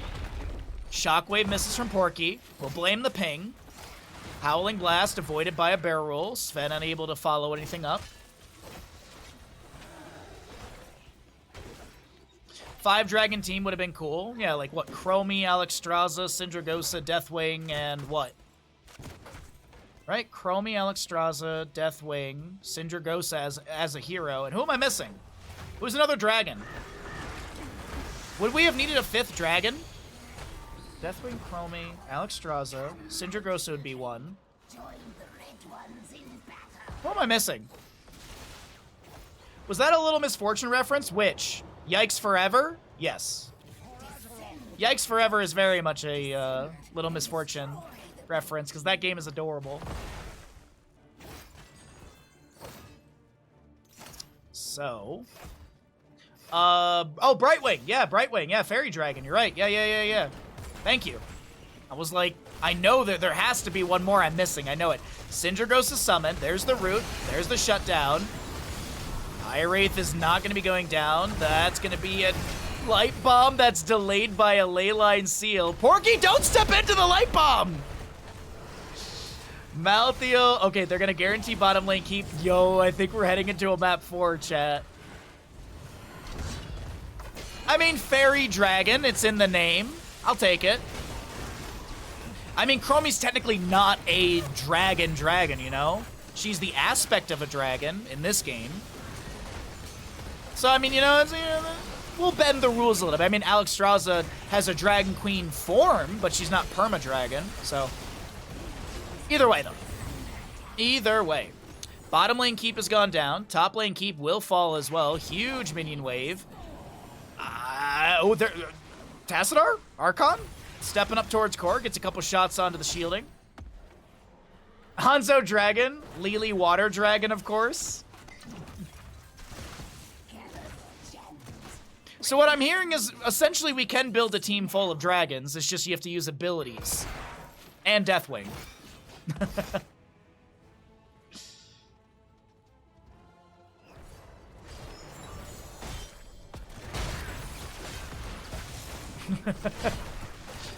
You've been saying it as well? Yeah. I don't know why. I don't know why it's entered into my vocabulary lately, but it has, and I'm like, alright, I'm fine with it.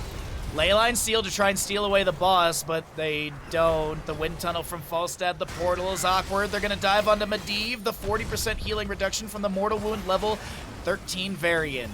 Wind Tunnel down for the next 47. Malthael does have his last rites. I'm gonna check really quickly. He does have buyback available as well, the No One Can Stop Death. Boss on an exposed keep in top. The keep is still fairly healthy. Syndragosa could be utilized to maybe zone back the enemies here. Varian charges in. No taunt active. Actually, there was a taunt activation. Augur bounces, cancels early. Almost was really sketchy for Porky there. Starfall from the Tyrande, Force Wall from Tassadar. Varian seems to be fine. The keep will go down. Anyone can be a dragon on Dragonshire. That is true. That is true. So they guarantee the keep. They're going to let boss smack the core shielding. And that'll be the end of that. 58 out of 60 gems. And we do have a mid lane wave pushing in, so this is a good opportunity to get enough for a turn-in. Now, let's go ahead and cycle through the other numbers. We're kind of getting to the late game right now. Definitely past mid game, so late game. Oh, Syndragosa? Ah, they were chasing onto the enemies. Wind Tunnel from Falstad. Drak is going to try and get away. Shockwave doesn't connect. Oh, Hogger, I don't know about this, bud. I don't know about this one. Leap of Faith from Anduin? Leap of Faith from Anduin? Uh-oh, that actually was way better than I thought. Is this an ending push? Yeah, you can't type that word in my chat. I don't like people talking about garbage cans in my chat. Yo, goodbye, Malthael. He buys back in. They have one more attempt at this. At this defense. Falstad, Wind Tunnel up in 22. 35 seconds on Greymane Anduin. Big hammering from Falstad. The Leyline's in the last rites! Last rites take down the Arthas. Malthael does not want to die here. Doesn't want to have an 80-second death timer. Falstad still poking. Porky and Deviant really low. Wind Tunnel is available in 1 second. 1 second, Wind Tunnel! That's huge. That's huge on tomorrow right there. That's absolutely massive. That's gigantic. That's humongous. That's Valar going to be going down to Hogger. It's Malthael picked a no freaking way! Wow. By the way, that entire turn-in is gone. Not the entire. I mean, there's still 22 gems available, but that is unfortunate. They could have had a turn-in. Varian stepping up here a bit.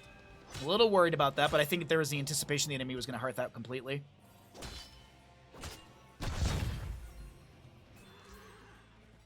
He's a Dragoon, which is a typo of dragon. Oh, that's what it is?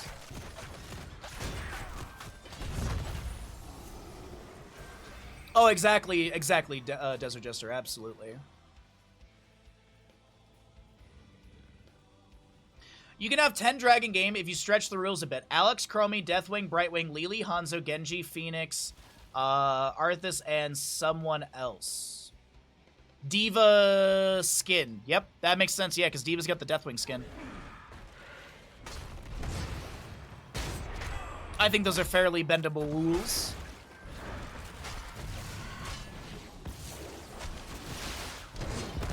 Alright, Leyline Seal. Medivh cheats, finds Varian Anduin. There's a Force Wall, Lunar Flare, but Varian's able to activate his parry. Double Lunar Flare because of the Shooting Star. My god, this is a tense map number 3. Is this a Ghillie Shark game? Is this a Ghillie Shark at Bingo Night game? because it's feeling like one. 124 stacks for Falstad, 5 Piercing Light. Tyranda's almost done with Lunar Blaze, which is just scaling on damage. So she's at 140% currently because it's an active... I believe it's an active scale, right? It's not like Master Assassin. Yeah, so she is at 140%.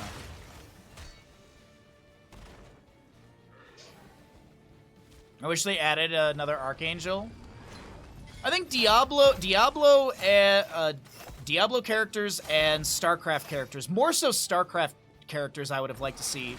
Like, if we were to ever get more heroes, I would have loved to see more I would have loved another StarCraft event, personally. I think there's so much they could have pulled from that game. And I also think, not counting Overwatch, I think StarCraft has the least amount of heroes from a franchise. Not counting Overwatch, though. And not considering Nexus-born heroes or classic heroes. Like, really wish there would have been more from StarCraft. Because I think there's just, I don't know, there's a ton you can pull from. There are some overlaps, like I don't think Tosh would have been very good, because I think he kind of overlaps already with, like, Nova. Maybe they could have made him unique. But definitely Hive Mind would have been the coolest one. I think there's some really interesting stuff they could have done with Hive Mind. Tosh would have been cool, yeah. Tosh is like some sort of, I'm trying to think like almost like a Gazlo maybe, where he builds units or something. I don't know. Or maybe Tosh just floats around in that giant science observatory thing.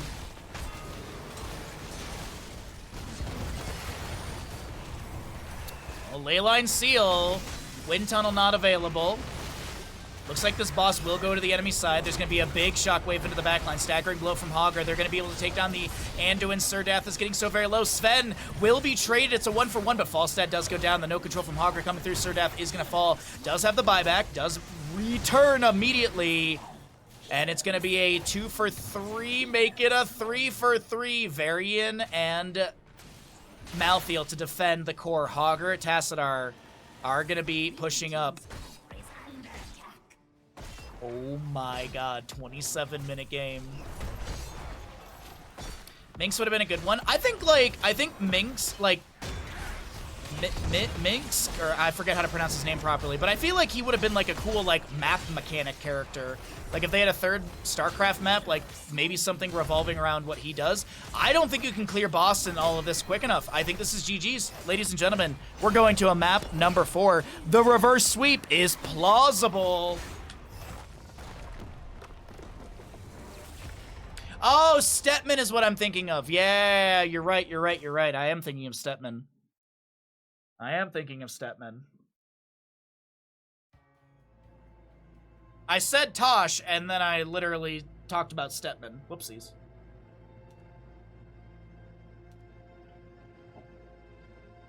Yeah, Overmind would have been cool. I don't know what they would have done with it, or how to make it different from Abathur. But I think there could have been some really cool stuff with that. We know that Selendis was being worked on right before the cancellation. There was work being done on Selendis. She was supposed to be released into the game, but she will forever sit in the folders of Here's the Storm development team.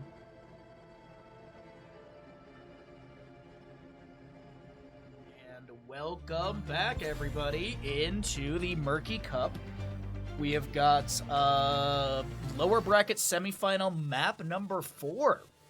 Three-legged cat had a dominant map 1 and 2. It was looking like it was going to be a 3-0. You rudeness!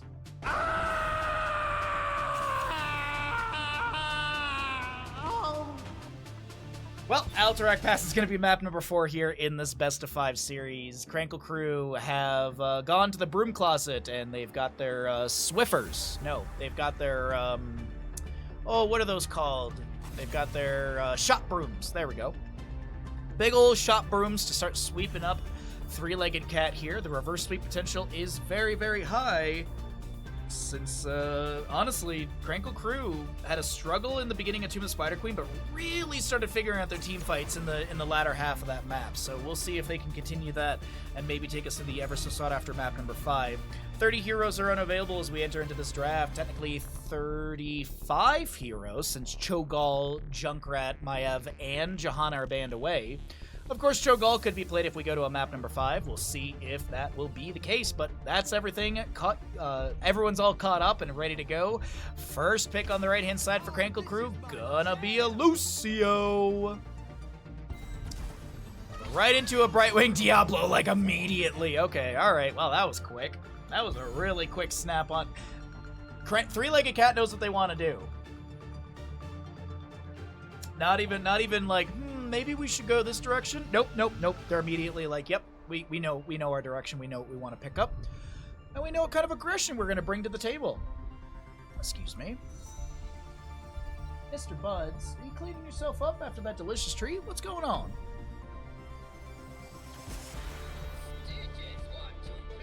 Alright, so Stabby Daddy Imperious, Stitches, there's no Medivh, as it was played on the previous map, so we could actually see a Putrid Bile game. That's a possibility. Probably Hook Gorge. Nice mug, thank you very much, I appreciate it. It's from a local brewery, and it was made by a local artist. It's supposed to represent the sand and the sky of Lake Tahoe. That makes sense.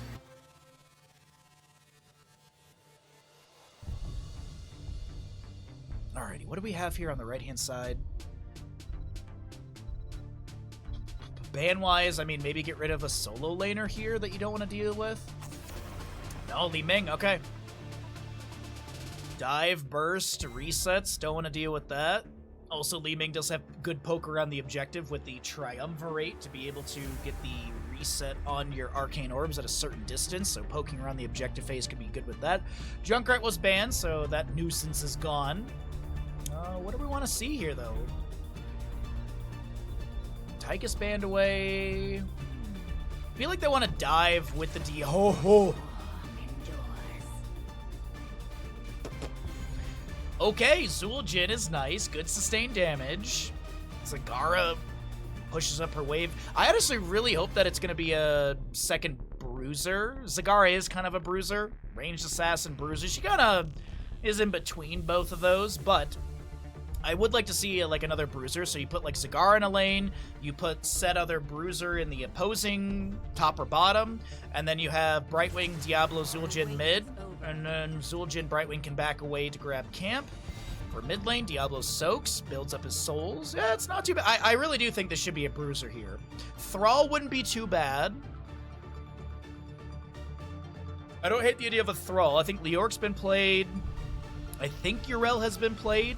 Maybe not, actually. Yrel could be a pickup here. Rexar's not a bad idea. No, so that's a good call as well, chat. That's the Yrel. I like the control. I like the control to bot back Cassia, Imperious, Lucio, and stuff like that. So, alrighty, nicely done. Let's get a Twitch prediction going for all of you lovelies, and we'll see what's going to happen here in map number 4. Is the reverse sweep happening, or does Three-Legged Cat shut it down on Alterac Pass? We're going to find out in just a moment.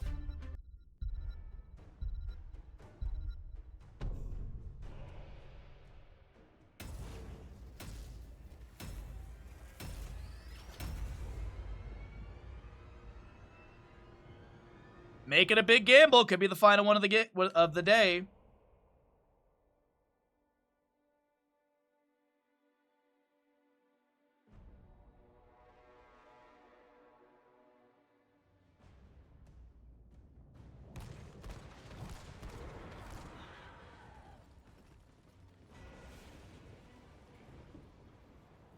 Alrighty, sorry. Left-hand side of the map here on Alterac Pass, we are looking at the crew of Three-Legged Cats. It's going to be a High Wraith Diablo. Sirdath is going to be on your Yrel. Drac playing a Zul'jin, Captain Rex Brightwing, and all the way in the bottom lane, Valar playing Zagara.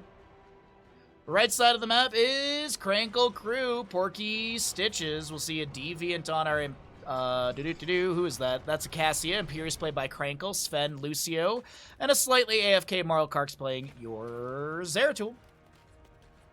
Hungry for more stitches. Zul'jin is reckless. Accelerando, charge strikes, phase shift, hyper shift, Devil's Due, Diablo, Dauntless Urel, Bile drop upgrade, or excuse me, Corpse Feeder for the infested drop.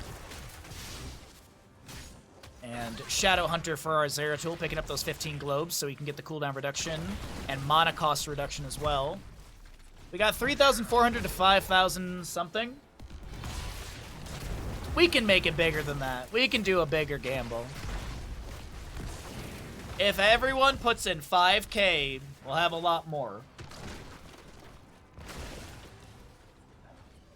Big ol' Baneling bursting bottom lane. Sven eating a few of those. Rel chilling in top right now. Experience is, of course, equal. We'll see our siege camp on the left and the right grab. Hold on, phase shift into bottom. Doesn't look like there's going to be anything other than a phase shift and some pressure on a Krankle's health bar.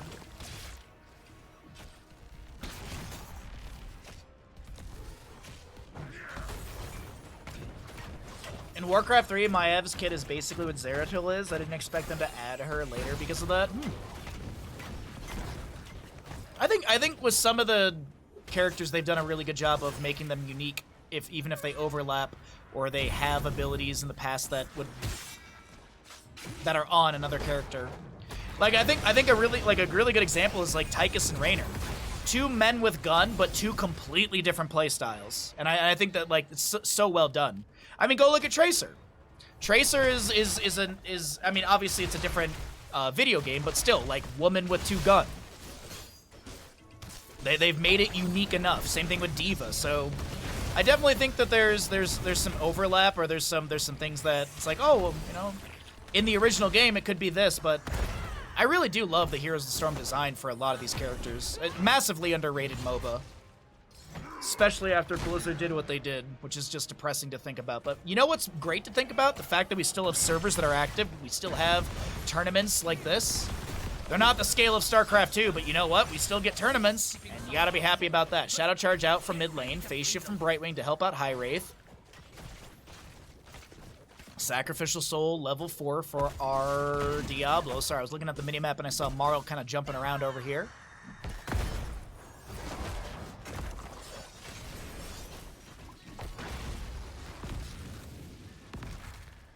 Okay. You know what would have been a cool character to get? But it would have been pretty much the exact same as Jaina, is the mage dude from Warcraft 3. Like, there's the dude who rides the horse or whatever. I think, like, his kit was pretty much Jaina's, no?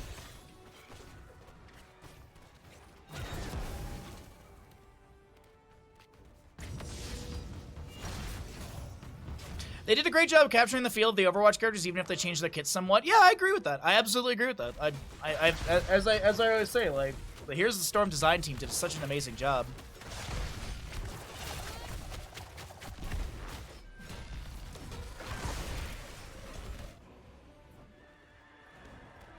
I think we should have gotten the Ballista from Warcraft RTS, you know, the human faction Ballista. That should have been a character. You've got, like, Sergeant Hammer, Hover Siege, Speed. Don't worry, team, I'm coming to the first engagement! Archmage, yes, the Archmage. I think the Archmage is, like, pretty close to Jaina's kit, no?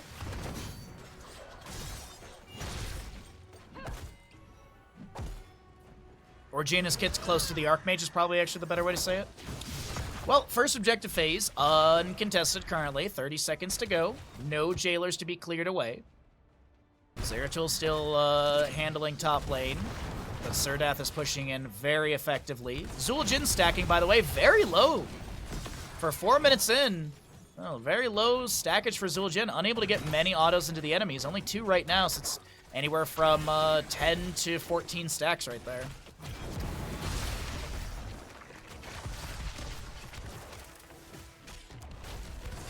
Archmage on... I think so. I don't know. Yeah, I remember the Archmage is the dude that rides the horse and has Blizzard. Archmage had Blizzard and Water Elemental. Yeah, exactly. Wasn't Water Elemental a unit in Warcraft? Or was it just the summon? I forget. Rain of Destruction should have been an Infernal Summon like Warcraft 3, stuns on a hit.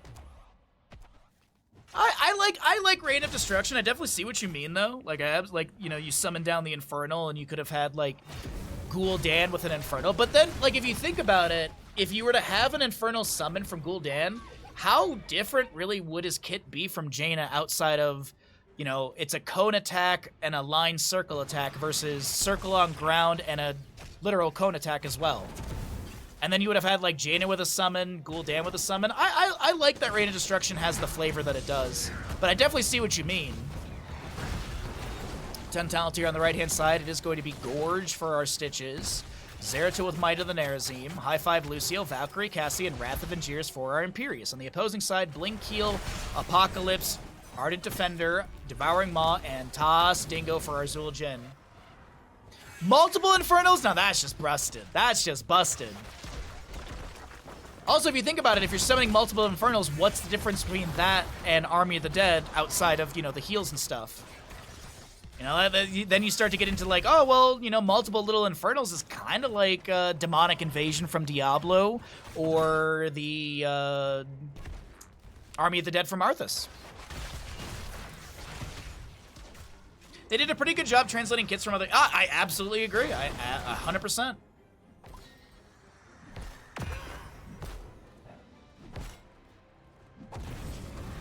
Alrighty. Well, how are things going over here in bottom lane? A hook, a gorge, onto Diablo.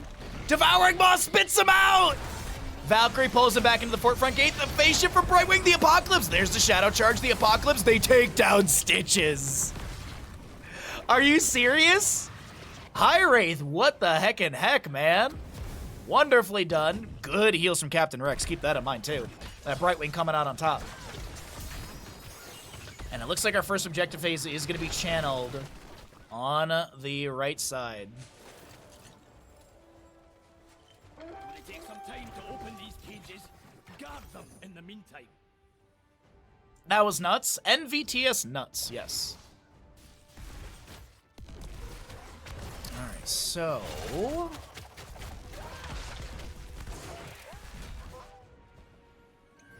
Camped grabbed on the right. Subjective. Oh, good hook. Celestial Charge. A lot of healing over time available for our Zul'jin, as he does have Tostingo available. Wrath of Angier subducts the Diablo. They get the objective phase. The Tostitos are going to be activated. Gorge onto Zul'jin. He's just going to try and trade here, and he will be able to do so into the Stitches. So it's a 1-for-1. High Wraith, full souls for this Diablo. And keep in mind, he does have that Sacrificial Soul level 4. Excuse me. I'm sorry, how did Zeratul die? What? Diablo just Shadow Charged, overpower, auto attack, and got that last little bit of HP of Zeratul. Interesting. I think they were trying to tone down the amount of Warcraft heroes, though. Oh, you mean the fact that we would have a Warcraft Ranged Assassin released, and then a Warcraft Ranged Assassin released, and then another Warcraft Ranged Assassin released, and then a Warcraft Tank, and then we went back to more Warcraft 3 Ranged Assassin releases. Yeah, there was a point when it was like, I think it was like 4 Warcraft Assassins in a row or something crazy. And I remember when we got that release, like, even me and my buddy were like, ugh, really? Another Assassin?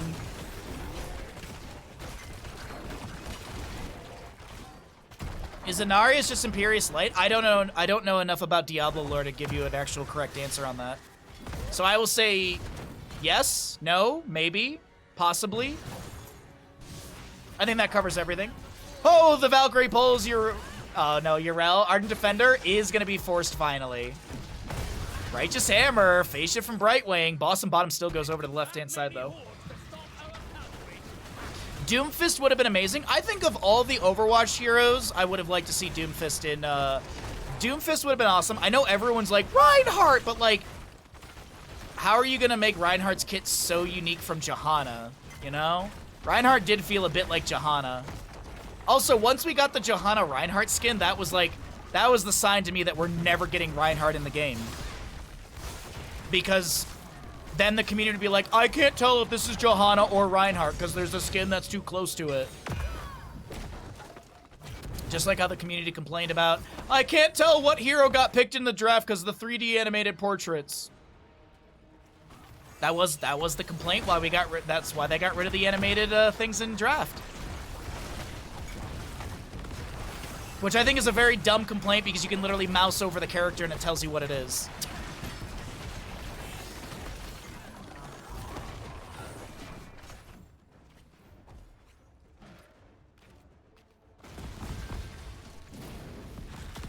In StarCraft 2, Cleave was, for some reason, a single target ability, but in the same animation it does here. Was it? I thought it had some splash to it. Like, I thought it had an initial target, but I also thought it had splash.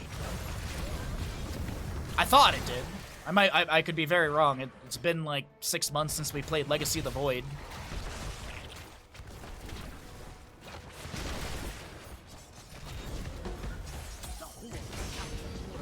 I would have wanted to see like Birgitta instead of Reinhardt, but Doomfist would have been amazing.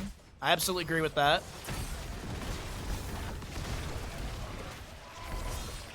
I was gonna say Dhalsim, but no, that's not right. Who's the monk floating guy with the orbs that have positive and negative? Not Moira. Who's the robot dude who floats around? That guy would have been pretty cool as a healer from Overwatch as well. Free our soldiers and show the horde. Oh, it's just a target you hit? Interesting. I forgot. Well, I like that Cleave is the way it is in Heroes, though. I think that's way better for this game. Alrighty, well, we're very in-depth with the wish list of heroes here. But in the end, objective phase number 2 is up and available. This is going to be a heckload of damage onto Lucio. Sven able to get away, amp things up. Devouring Maw into the Cassia. Apocalypse from Diablo. Does get, I think, a hit into somebody. Not even sure, actually. Imperius trying to back away from Zul'jin, who's got 14 stacks. Actually, Zul'jin just hit his 15th stack with that auto, so he's got the 1.1 range increase right now, so he can poke from a little bit further away. Zenyatta, yeah. Robot Karazim. I think they could have done some cool stuff with him, I think. But yeah, my brain went to Dhalsim, and I'm like, that's Street Fighter 6. What am I talking about? Is under siege. We have to keep that cage locked.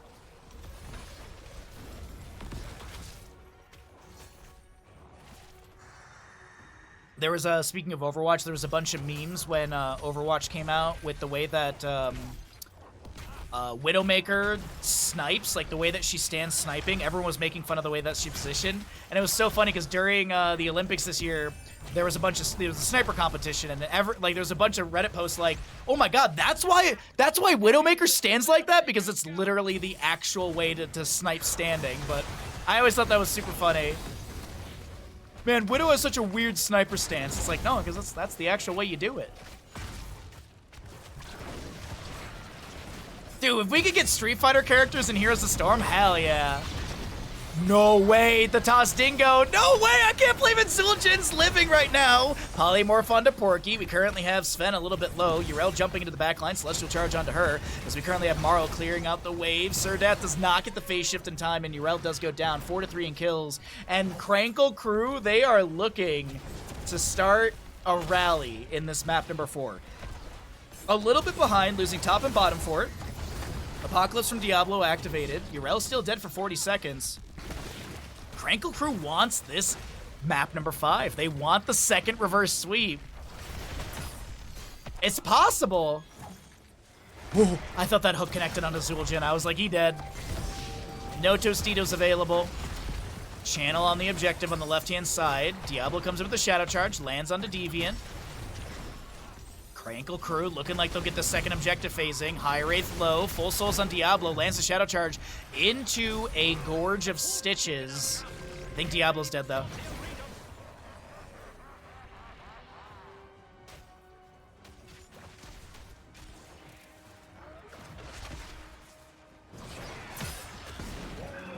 Yes, technically bathroom, yes. Technically, yes. Okay, sorry, I was just looking at timer. Diablo goes in onto Stitches. Unfortunately, he's not able to make anything else happen. Did pick up a handful of souls from the Sacrificial Soul. Did finish out Devastating Charge and has the Domination as well. You can see the Grievous throw mark. I thought it was everyone who can see. Wait, what? Oh, you can't see the Grievous throw mark. It might be because I'm in the observer mode, but I probably if I have Zul'jin selected, yeah, if I have Zul'jin selected, then maybe we'll see it. It's like Sylvanas. You can, if I have her selected, you can see where the marks are. Same thing with Vala. You can see her Manticore stackage. So I might just have to have him selected in game, and then maybe you can see the Grievous targeting.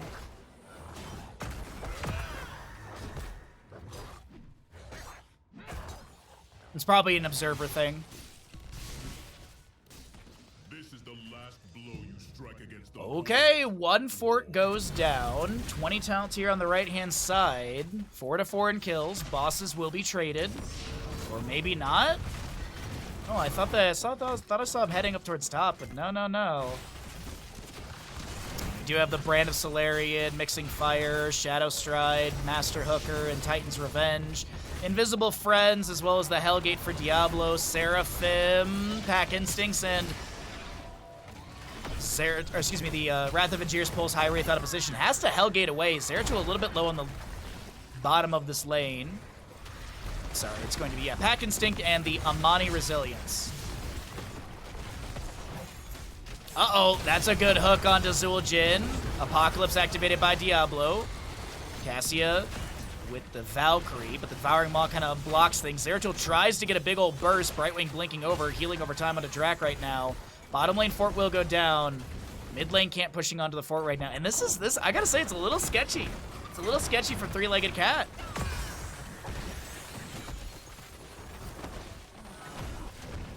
Could we get a map 5?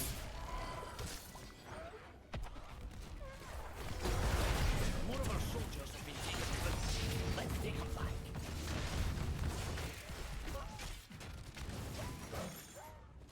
I do love that after they had the Legacy of the Void trailer thing, they added Probius into this game. They literally changed the lore, not changed, but they added to the lore that Probius was the probe that summons the pylon at the end of the Legacy of the Void cinematic. Oh, dude, that cinematic. You can, if you don't get emotional after watching the Legacy of the Void opening cinematic, you're just not a human. This is the truth, man. That cinematic is just so powerful. Ugh.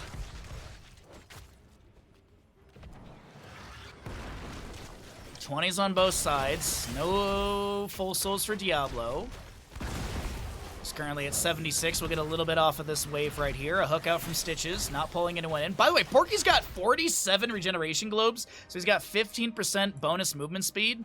In 13, he'll have 20% bonus movement speed when unmounted. Hook, Celestial Charge, Diablo low, Phase Shift from Brightwing, Hellgate to get away. That's going to be Valkyrie pulling him back in. The Devouring Maw coming through as well. The Shadow Charge onto this Stitches. And Wrath of Aegir's goes in. The Celestial Charge will be the follow-up since no target was found. Apocalypse trades Diablo for Stitches and 98 souls. Toss Dingo with the Amani Rage. Amani Resilience just trying to heal up a little bit. Zeratul mops up the Brightwing right now. It's 2 for 1. Krankle Krew coming out on top of this skirmish in mid. They will lose a bit more health on this mid fort. Bottom lane wave is massive, by the way. Claim the prison camp. Null pack. Ooh, does it take down the fort here? Zeratul did not clear out these 2 nulls, and they are splashing. This one ranged minion dealing damage. Morrow! Really? Wow. Alright, whatever. Yrel gets the Righteous Hammer. Okay, the Ardent Defender, but there's the minus healing from the Mixing Fire. Zeratul and friends are going to be able to chase her down. Divine Seed. Not too sure about that positioning on that engagement, but that is definitely a dead Yrel.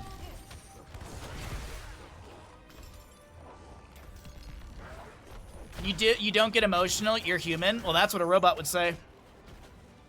That's exactly what a robot would say. You must be Skynet. Speaking of, I really want to rewatch the first 3 Terminator movies. Like, the third Terminator movie is super good, in my opinion. Oh, man, I love the third Terminator movie.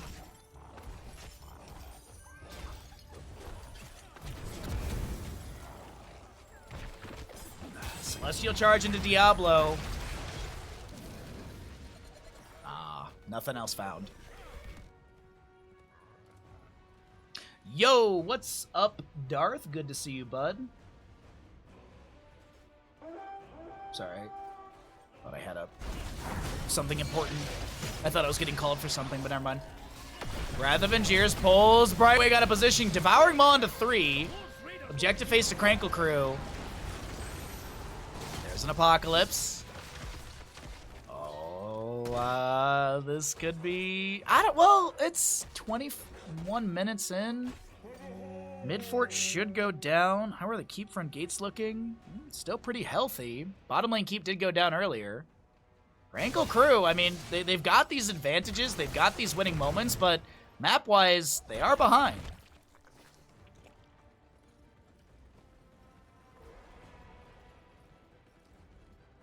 Oh boy, how much extra HP for Stitches right now? I'm just curious. He's about to be at 50. He's got 250 extra HP.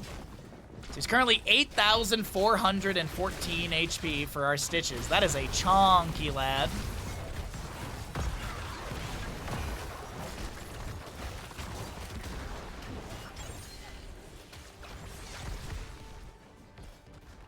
I remember when the game was still in development, I wondered if they would do multiple versions of character like Arthas Paladin, Arthas Death Knight.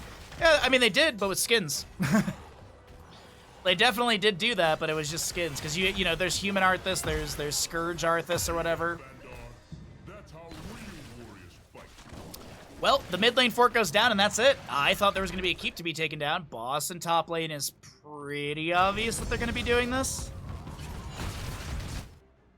So they're going to trade bosses, maybe? How much Diablo HP? Currently, Diablo has 8,664 at full souls. 8,750 for our Stitches.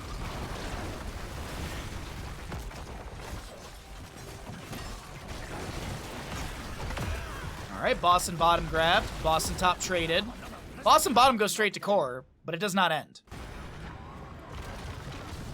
Top lane. Oh, are they committing to the end? No. They're just gonna confirm the keep and get out of here. Okay. 32 stacks for our Zul Jin. 37 on his Arcanite axes. Okay. Time for some action. Let's free our soldiers and take the fight to the horde. Alright, so Brightwing gets a couple autos into this. Zagara's gonna help out a little bit as well, yeah. Oh, Imperious in bottom lane. Objective phase is up and available. Zeratul clearing bottom.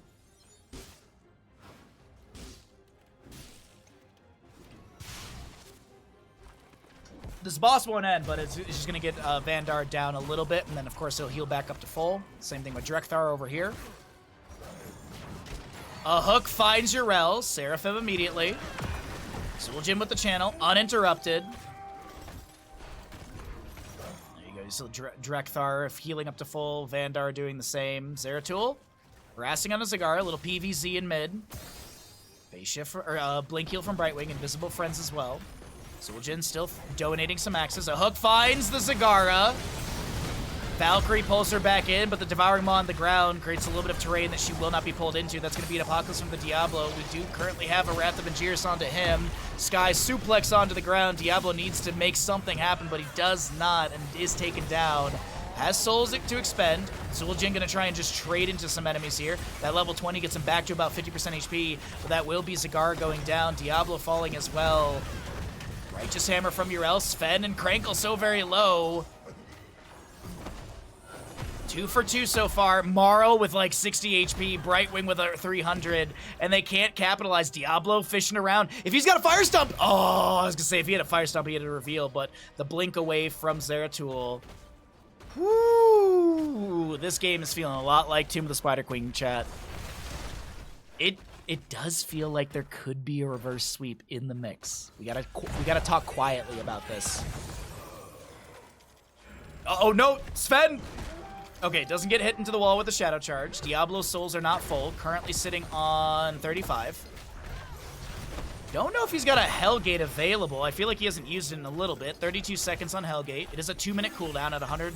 Oh, no, it's a 100-second cooldown, excuse me. Fire Stomp to check the camp over here. No, it looks like Diablo's gonna chill. Zagara's back. She'll clear top. She'll clear mid. Hopefully they don't lose. Yeah, they shouldn't lose the keep in mid. No camp to be invaded on the right-hand side. Okay. If mid, let's see, mid or, yeah, probably mid keep will be the priority here. Whew. 14 seconds on Zeratul, and the members of Three-Legged Cat do not want to go to a map 5. You jinxed it, Baha? Who knows, maybe you jinxed it. Maybe you thought of it before I said it. Maybe you did it. Okay, well, Reaver minion cleared out of me. Oh, that's a good hook. Hellgate away by Diablo. No Gorge to pull him out of position. Zeratul, or sorry, Zul'jin clearing out the sidewall and such. Keep in this mid lane. Drop to 50%. A hook on to our Zul'jin, but the Devouring Maw spits him out immediately. Tostingo activated Wrath of Angiers to pull him out of position. Apocalypse from Diablo. Tostingo's still active, will expire in a moment. The mid lane keep has gone down. The bottom lane siege is coming into the core, and that's going to be Imperius going to be going down. The Wrath of Angiers in from Yrel. The Ardent Defender activated, and Zeratul cannot find the kill into Zul'jin, as it'll be like a few HP on our X-Donator. High Wraith unable to get away, but this looks like, yes, Three-Legged Cat will shut things down in Alterac Pass, and that will be Krankle Krew taking 4th place in this tournament, and tomorrow morning we will be seeing Three-Legged Cat move on to the final lower bracket finals versus Exodia stack. That'll be our first best of 5 of the day tomorrow, and then after that we have our best of 7 grand finals. So tomorrow is a best of 5 and a best of 7. Thank you all so much for being here. Thanks you all so much for hanging out, chatting, enjoying the games. I appreciate every single one of you, but unfortunately, that is going to be the end of my stream. We are going to get a host and raid going, so do stick around for the host and raid.